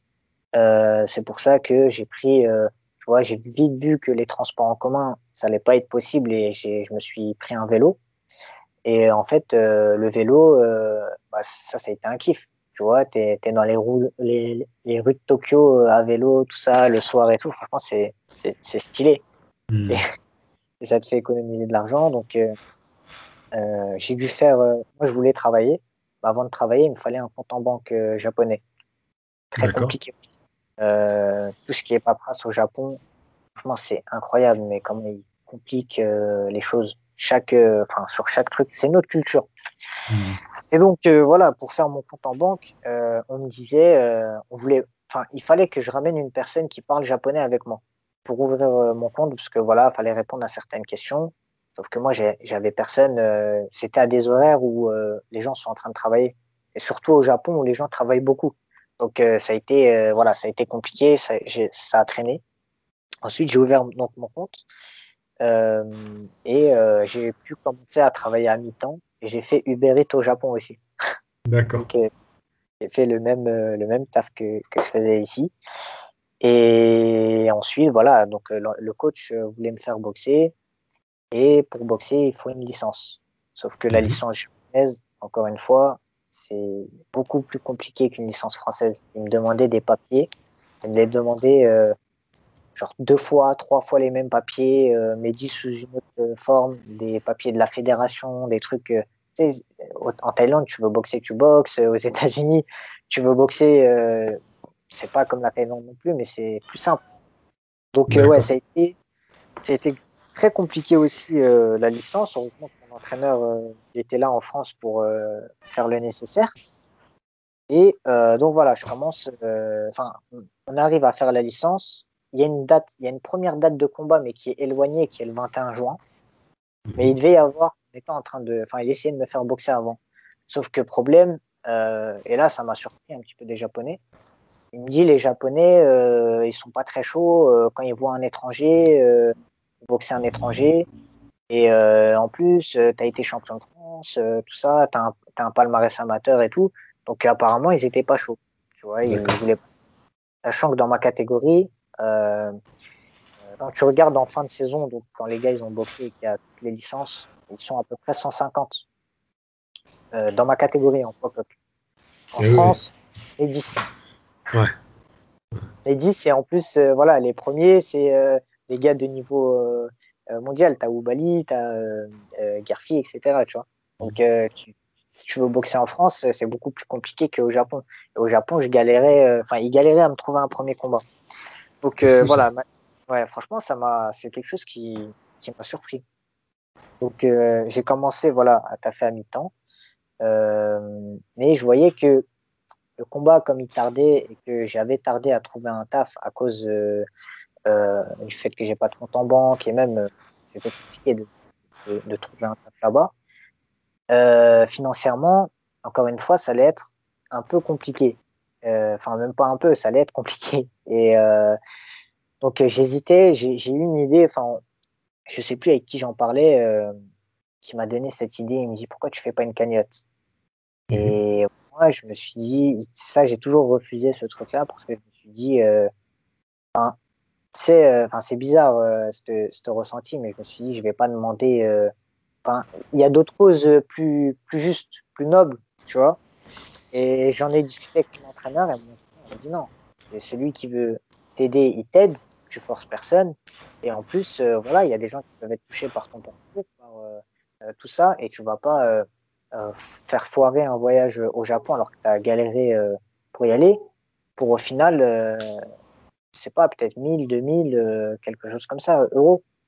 Et Mhm. donc au final, il m'a convaincu. Donc, je lance la cagnotte. Plus je me rappelle, je lance la cagnotte. Abdel, je vais rebondir sur ce que tu dis parce que j'ai ressenti la même chose que toi. Je voulais pas faire ça et tout avec mes projets sur YouTube et tout. Et pareil, j'en ai parlé avec ma famille, avec ma femme, tu vois, longuement. Et en réalité, les gens, ils m'ont aidé. Et grâce à eux, après, j'ai pu faire des déplacements, j'ai pu faire des interviews. Et peut-être que si j'avais pas fait ça, bah, je serais pas là aujourd'hui à te parler. Donc, tu vois. Exactement, parce qu'en fait, c'est une question de, je pense, peut-être de tempérament. On a des tempéraments peut-être un peu comme ça où on a l'impression que, enfin, moi, tu vois, j'ai déjà vu des cagnottes pour des grands, enfin, des gens qui ont eu des accidents, des trucs. Je me dis, attends, moi, c'est pas la même chose et tout. Et en Ouais, fait, non, il y a des gens, enfin, c'est ceux qui veulent t'aider. c'est S'ils veulent ça. t'aider, ils t'aident. Et en plus, surtout, ah oui, voilà. Pourquoi j'ai eu cette idée de cagnotte? Parce que, honnêtement, j'ai reçu plusieurs messages de personnes, parce qu'ils savaient ce que j'avais connu en Thaïlande, qui m'ont dit, écoute, envoie-moi ton RIB, je te passe de l'argent, envoie-moi et tout. Et moi, je me suis dit, attends, mais jamais je vais envoyer un RIB comme ça et tiens, passe-moi de l'argent, tu vois. Donc, je me Mhm. suis dit, il y a des gens qui veulent m'aider, donc je vais le faire d'une autre manière. Ça va être la cagnotte. Et celui qui veut donner, tant mieux. Et celui qui ne donne pas, franchement, il n'y a aucun souci. Et c'est la même chose. Enfin, ne serait-ce déjà que les messages, ça fait plaisir, tu vois. Donc, juste des messages de soutien, c'est déjà quelque chose. Donc, j'ai lancé cette cagnotte. Mon entraîneur il m'a convaincu. Je me rappelle que quand je la lance, après, je me mets tout de suite au lit et je dors, tu vois. Parce que je Mhm. voulais pas voir ce qui allait se passer et tout. Et même la nuit, j'ai cogité. Je me dis, putain, t'aurais, t'aurais peut-être pas dû faire ça et tout. Je suis en train de réfléchir et tout. Et au final, bah, faut que je dise un grand merci aux personnes qui m'ont aidé. En fait, la cagnotte, elle a récolté, je crois que c'est 3 500 €, un truc comme ça. Ah ouais, Donc, c'est beau. c'est énorme. C'est ce qui a fait que ça a comblé tout le temps où j'ai pas pu travailler et de l'argent que j'ai perdu, quoi. Donc, franchement, ouais, ça m'a vraiment aidé. Donc, il y avait une date de combat, mais qui était éloignée. Donc, on essayait de trouver un combat. Moi, j'étais en train de m'entraîner. Franchement, ça se passait très bien. Je me blesse à l'entraînement. L'autre fois où j'ai été blessé en Thaïlande, c'était la main droite. Et là, cette fois-ci, ça a été la gauche parce qu'en fait, je trébuche. Tu sais, je boxe avec un fausse garde. Oui, il faut savoir que dans la salle, il y avait 11 boxeurs pro. Et la plupart, ils étaient dans ma catégorie. Ah ouais. Énormément de monde, dont un gars qui a été champion du Japon et champion OBBF, OPBF Silver. Donc, c'est Ok. l'équivalent de champion d'Asie, mais Silver. Donc, il a pas été champion d'Asie, tu vois, mais c'est le cran juste en dessous. Lui, j'ai sparé avec lui. Et je sparais aussi avec un gars qui maintenant va faire un championnat du Japon en août. Et il y a un autre gars aussi qui va faire un championnat du Japon. Donc c'est en coq et en super coq. Ok. Donc c'est des gars qui ont du niveau. Et faut savoir qu'au Japon, le palmarès, honnêtement, pour avoir vu des combats là-bas, ils reflètent pas du tout les boxeurs parce qu'en fait, les gars, ils s'affrontent tous. Et en fait, ils font pas comment dire, les carrières, j'ai l'impression qu'elles sont pas vraiment protégées. Donc, tu vois des mecs. Moi, j'ai vu un mec à la salle, franchement, il avait un gros cardio et c'était un très bon boxeur et tout. J'ai pas mis les gants avec lui parce que je crois que il était 3 catégories au-dessus et on n'a pas tourné ensemble. Mais Ok. le gars, il a un palmarès, je crois que tu vois son palmarès, non, il a 8 victoires, 4 défaites. Tu vois, en France, tu te dis c'est un palmarès moyen. En fait, le mec, il est très bon. C'est juste que, voilà, les mecs, ils s'affrontent et il y a pas de. Ils acceptent le truc, quoi. D'accord. Et ouais, donc, je sais même plus ce que je disais. Attends, je m'étais arrêté où? Bah, t'étais un peu dans les mises de gants, 3 fois par Oui, semaine, voilà. de relation avec ton entraîneur, tout ça, quoi. Donc, voilà, on mettait les gants. Après, j'ai parlé de la Voilà. cagnotte. Ouais, donc il y a eu Euh, la cagnotte. Ah oui, et voilà. Une semaine avant. Non, ouais, ouais, désolé. Hop, c'est bon, je me retrouve. Donc, je mets les gants avec un mec qui est fausse garde. Et fausse garde droitier, il y a des chocs de tête, etc. des fois. Et en fait, je trébuche à cause de sa jambe. Je tombe sur ma main gauche. Ma main gauche, je me fais une entorse. Et voilà, le gars, il me dit, je suis parti voir. Ouais, je crois que c'était une entorse. Le médecin, il me dit, bah, t'en as juste pour 2 semaines, mais faut pas taper de la gauche. Sauf que la d'accord. semaine d'après, il y a des gars d'un autre club qui viennent. Et en fait, c'est genre la confrontation, tu vois. C'est un Hmm. autre club et tout ça. Et moi, je voulais enfin, je voulais participer à ce truc-là. Et en plus, l'esprit japonais, c'est genre, tu lâches pas, tu vois. Donc, Hmm. je vois le médecin. Déjà, c'est marrant parce que là, enfin, tu sais, il me fait un peu d'acupuncture. Parce que c'est un kiné en plus. Et il me fait de l'acupuncture, il me fait des trucs et tout, Ok. différentes. Et il me dit, bah voilà, je lui dis, est-ce que je peux mettre les gants la semaine prochaine? Alors, je tape, je lui ai dit, quand je mets le crochet, l'uppercut, ça me fait mal, je peux pas le mettre du gauche. Il me dit, si tu mets que les directs, ça va, tu vois. Donc voilà, il me dit, par contre, faut pas que tu mettes de crochet ni d'uppercut. Et donc au final, je mets les gants la semaine d'après avec un boxeur. En plus, il faisait 2 catégories au-dessus de moi. Et je boxe, mais j'ai pas le droit de mettre ni le crochet ni l'uppercut gauche. Donc tu vois, enfin, c'est marrant, mais après, bah, c'est la vie, hein, c'est la boxe, donc faut toujours s'adapter. Et ouais, donc j'ai fait ce sparring-là. Et Et ça va, t'as des douleurs du coup pendant le sparring ou pas? bah non, ça va. Parce que j'ai vraiment pas mis le crochet et l'uppercut et j'ai même mis en place un peu une petite stratégie parce que à mi-distance, au corps à corps, enfin, c'est compliqué parce que tu n'as que le droit, tu vois. Donc à mi-distance, je l'accrochais ou je truquais un peu le truc pour rester après à distance et me servir de mon allonge.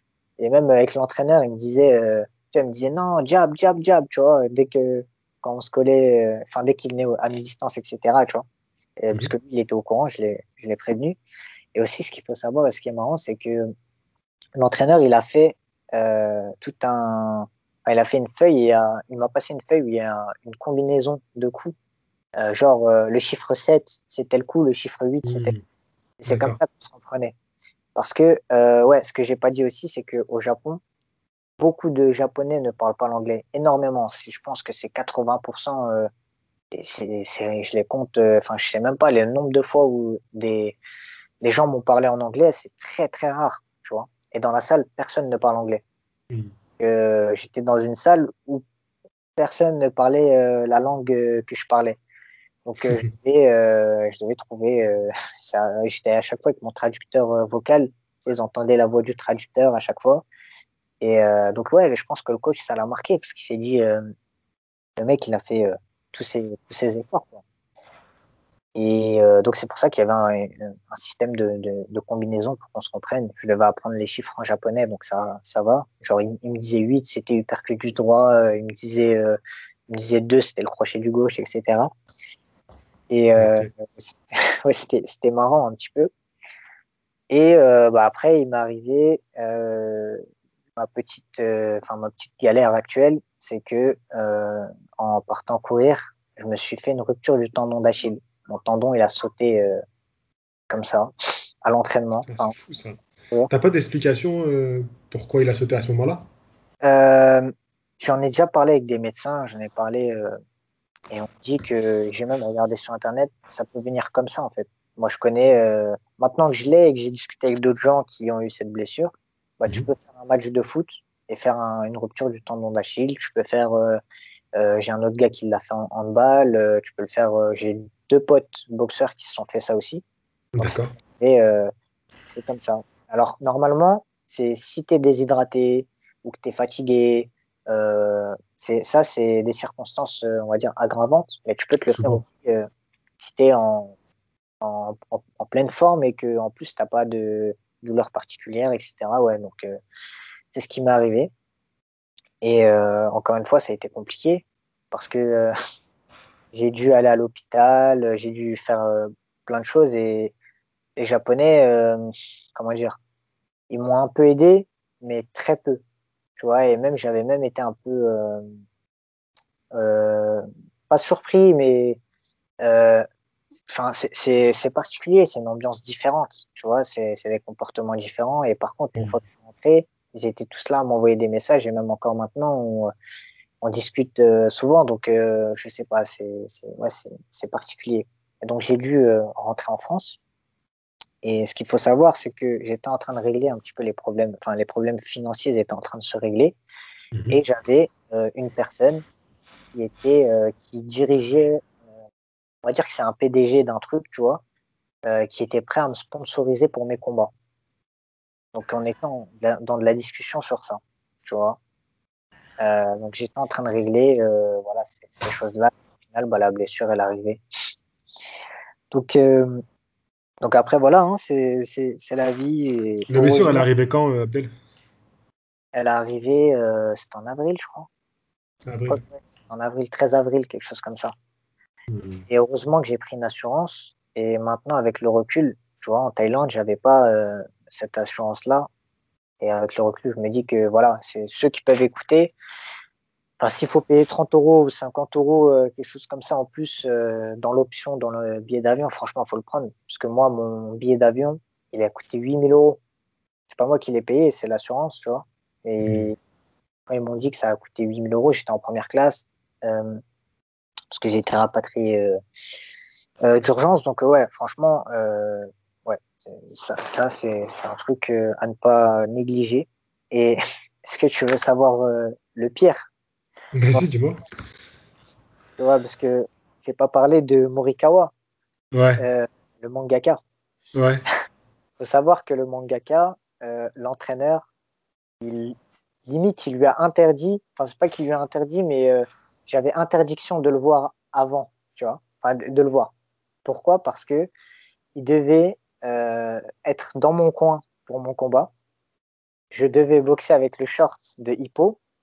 Et ouais, je t'ai pas dit aussi mon dream. C'est ouf, hein? Et tu vois, mais franchement, limite, quand je raconte les trucs, je me dis, mais c'est peut-être un peu. Enfin, ça peut paraître exagéré et tout, mais tout est vrai. J'ai toutes les preuves, tout ce que tu veux. Et j'ai mon nom de ring, tu vois. Parce que, au Japon, tu as un nom de ring. Tu as ton nom et tu as un nom de ring. Le gars, il me dit, tu veux mettre quoi comme nom de ring? Moi, je dis, c'est pas à moi de me nommer, c'est à toi, quoi. C'est à l'entraîneur de me nommer. Il réfléchit et il voit comment Hippo, le nom Hippo, ça se traduit en français, c'est un pas. Parce que Hachime no Hippo, c'est genre faire le premier pas et Hippo, c'est un pas. Donc, il m'appelle Makunochi un pas. C'était mon nom de ring. J'ai les et tout. Et en fait, quand je devais monter sur le ring, on devait m'annoncer Makunochi un pas, tu vois. Et ça a été validé par le mangaka. Et le mangaka, régulièrement, il avait des nouvelles de moi. Et donc, au final, j'ai même pas pu le voir. Donc, franchement, j'ai été dégoûté.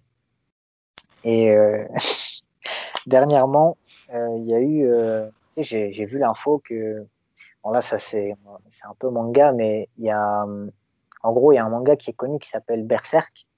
Ouais, Et le mangaka, c'est un très grand ami de celui qui a fait Hippo, tu vois. d'accord.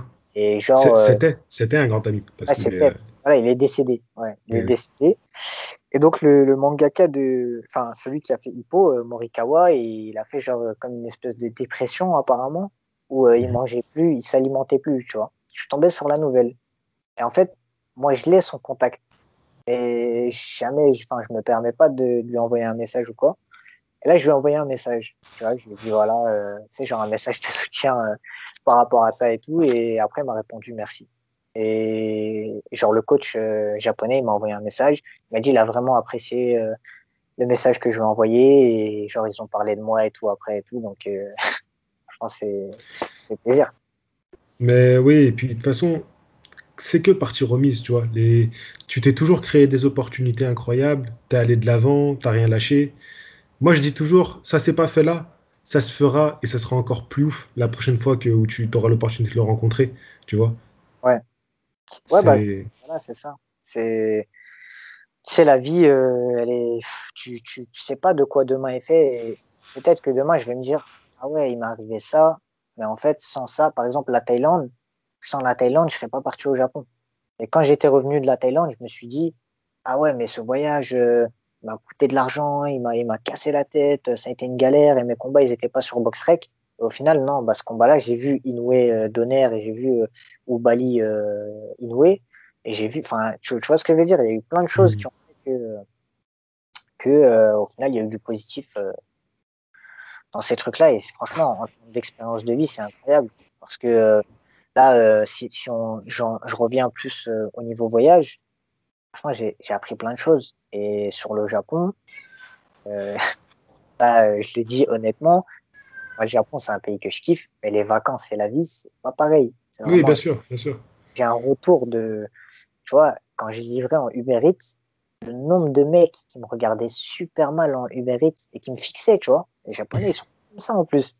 Tu vois, et ils sont, genre, je vais pas être sans manquer de respect, mais ils ont un regard un peu lâche, tu vois. Si tu les fixes, ils vont pas te fixer. Eux, ils me fixaient, ils me lâchaient pas. Parce que ce qu'il faut savoir, c'est que c'était la période Covid. Ça, j'en ai parlé avec des gens et j'avais déjà vu dans une vidéo une fille qui expliquait son ressenti du Japon pendant la période Covid, qui n'est pas pareil. Il y a des Japonais qui se disent, souvent des hommes, hein, hommes 40, 50 ans, etc., qui se disent, mais qu'est-ce qu'il fait là, l'étranger, tu vois? Genre, alors qu'il ne sait pas si tu es là depuis 10 ans ou quoi, et il te regarde mal, en fait. Et moi, quand j'étais en Uber Eats, je me mangeais des regards, mais tous les jours. Tous les jours, on me regardait et on me fixe, tu vois. Donc, c'était un Hmm. peu. Voilà, après, moi, je calculais pas, hein, mais il y avait plein de choses comme ça. Et enfin, qu'est-ce que je peux te dire aussi? Il m'est arrivé une scène une fois qui m'a un peu choqué. Et ça, j'en avais parlé avec mon ami enfin, le colocataire qui était italien. Et lui, il lui est arrivé un peu une scène comme ça aussi.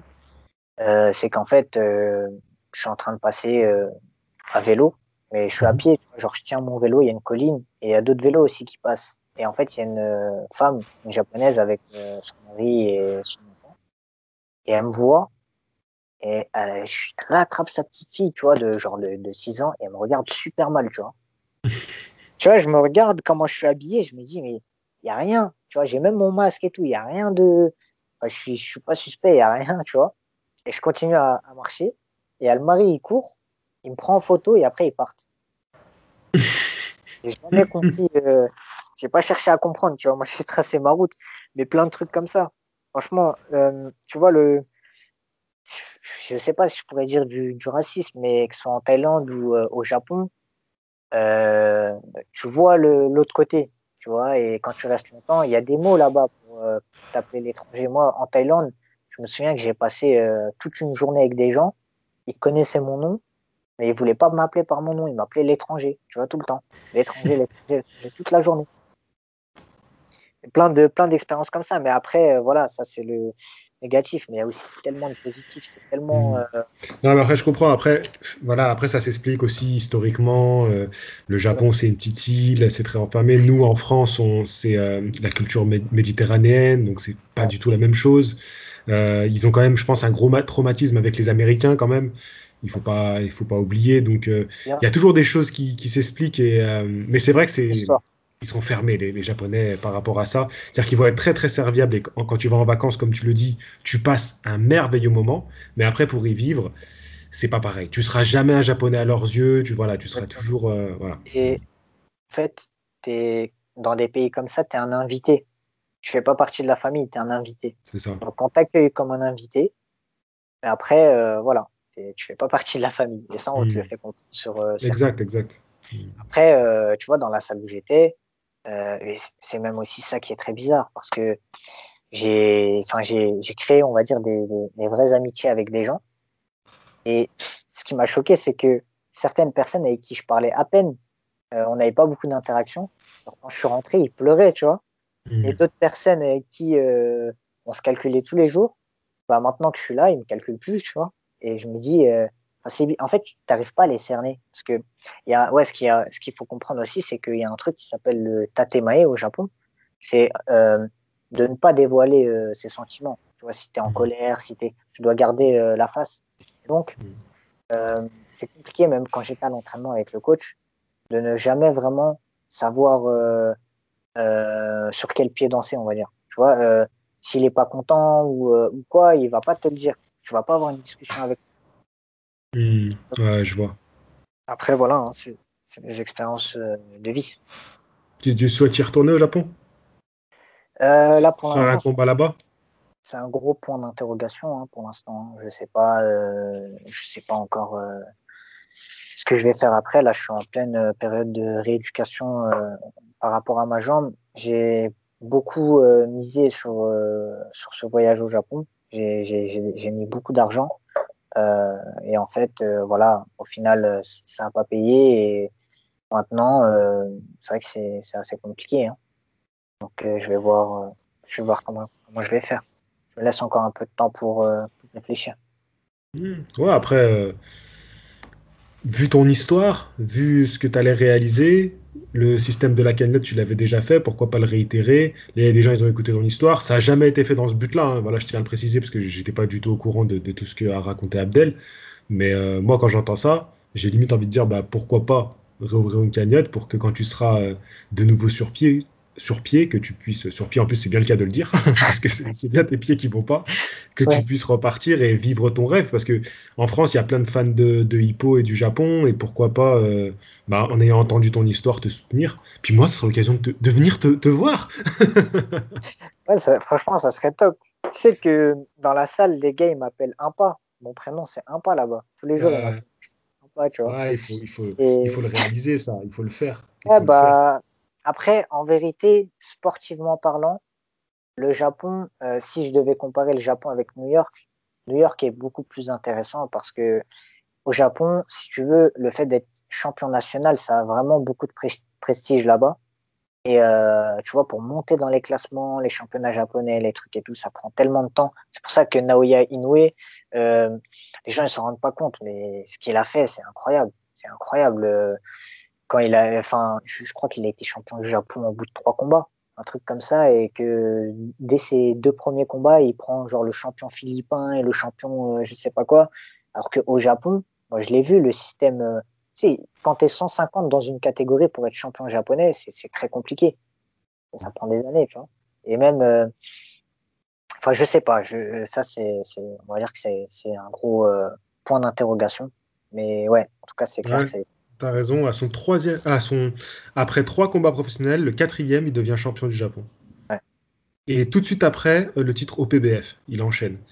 Et ça, Et le combat d'après, le titre de champion du monde. Donc t'imagines, il a enchaîné, oh, c'est incroyable. Il a enchaîné champion du Japon, champion au PBF et champion du monde. et ouais, ça, C'est ouf, hein? c'est vraiment. Je sais pas si les gens se rendent compte ouais, du truc de fou qu'il a fait, quoi. Ouais. Et ce qui est beau, c'est qu'il a respecté un peu les règles. Tu sais, souvent, moi, je pose la question à des Français qui ont un gros potentiel et qui peuvent aller vite vers une chance mondiale. Est-ce que Ouais, devenir champion de France, champion d'Europe, c'est des choses qui t'intéressent? Et la plupart, ils disent non, c'est pas vraiment, tu vois, limite, on s'en fout un peu. Parce qu'ils ouais, ont raison, c'est pas valorisant le titre de champion de France et même champion d'Europe, limite, c'est pas hyper valorisant. Et les Japonais, c'est vrai qu'ils ont cet état d'esprit qu'ils ont mis en avant leur titre de champion national. Donc voilà, après, on peut reprocher tous les trucs dans leur culture, il n'y a pas de souci. Mais il y a au moins ça, de se dire que bah, le titre de champion du Japon, ça veut dire quelque chose, le titre au PBF, ça veut dire quelque chose, et après, tu vas chercher le championnat du monde. ouais.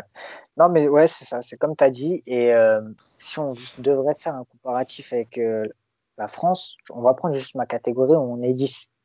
Quand tu fais champion et que tu es 150, ça n'a pas la même valeur que quand tu fais champion et que vous êtes 10. Tu vois. Surtout Carrément, qu'en plus, sur carrément. les 10, tu dois en enlever parce qu'il y a des gars qui visent le niveau mondial, d'autres qui visent le niveau européen. Donc en fait, sur les 10, tu n'en as même pas 5 en vérité. Tu vois, c'est Exact. un titre pour 5, alors que là, c'est un titre pour plus de 100 personnes. Et en plus de ça, enfin, quand t'entends, moi j'ai entendu des histoires de mecs, j'ai fait un championnat de France, j'ai pris 0 euros. C'est pas normal. Ouais, mais c'est fou, c'est fou. Il y a les boxeurs français, je pense que, enfin, après, je peux pas non plus mettre la faute sur les promoteurs, parce que les promoteurs, ils vont sortir d'où l'argent, tu vois, mais les boxeurs français, demain, tu dis, ouais, moi, je me boxe pour, enfin, je le boxe pour 6 000 euros, l'autre, ouais, je le boxe pour 8 000 euros, tu vas voir que les mecs, ils vont tous se boxer, il y aura que des combats franco-français, là, je parle de petit niveau, hein, mais, Bien enfin, sûr, à ce niveau-là. Mais ouais, c'est clair que France, ouais, c'est compliqué, quoi. C'est compliqué. c'est ça. Ouais, c'est ça. Ouais. Ouais, bah écoute, c'était un magnifique voyage que tu nous as fait vivre. C'était long, hein. Ouais, mais c'était long, mais En attends, plus, t'as vu tout ce que t'as fait? ouais, je devais replonger dans mes mémoires. C'est assez bizarre tu sais, C'est de me bizarre, mettre hein? dans tel pays. Après, je dois repartir sur un autre pays. Tu vois. Donc, ouais. En tout cas, c'est des expériences de vie et franchement, j'ai beaucoup appris à travers ces voyages. Et quand tu rentres, t'es plus la même personne. Et enfin, je sais pas, il y a des trucs où c'est des broutilles, tu vas pas porter attention sur certaines choses. Parce Mhm. que tu te dis, attends, j'étais là, j'étais au Cambodge, j'étais en galère et tout, je vais pas me disputer avec quelqu'un pour ça, tu vois. Bien sûr, bien sûr. Bah après, je pense que si les gens voilà, ont envie de poser des questions, voilà, ceux qui sont restés là au bout de presque 2 heures d'enregistrement, C'est long. n'hésitez pas à poser des questions à Abdel et puis si jamais on voit qu'il y a assez de questions et que ou même une question, ça peut être assez intéressant pour développer dans une vidéo plus courte cette fois, Ouais. d'une 15-20 minutes autour de voilà une thématique, pourquoi pas. Si jamais il y a quelque chose que Abdel a abordé et que pour vous il est passé un petit peu vite ou ça vous a vraiment interpellé, vous dites ah d'accord, bah là on veut vraiment qu'il nous explique en détail ce moment dans son histoire, et ben je pense que Abdel, tu te feras un plaisir de revenir. Ah ouais, pas de souci. Pas de souci, Mm. ouais. Bah, merci. Ok. Bah, merci à toi, hein. Non, ça a été un plaisir et merci de m'avoir contacté et d'avoir fait. Enfin, non, c'est moi qui t'ai contacté et d'avoir voilà, fait ce podcast. Et bah non, en fait, on s'est parlé Oui, dans dans le. le Comment fest. c'était quoi? C'était une sorte de petite C'était, conférence où on ouais, partageait nos expériences. ouais, Ouais, c'est tu ça. m'entends? Ouais. Ouais, ouais, je t'entends. Ouais. Et du coup, c'est à ce moment-là qu'on a eu cette opportunité de discuter et on s'est dit, bah, pourquoi pas faire un petit truc ensemble.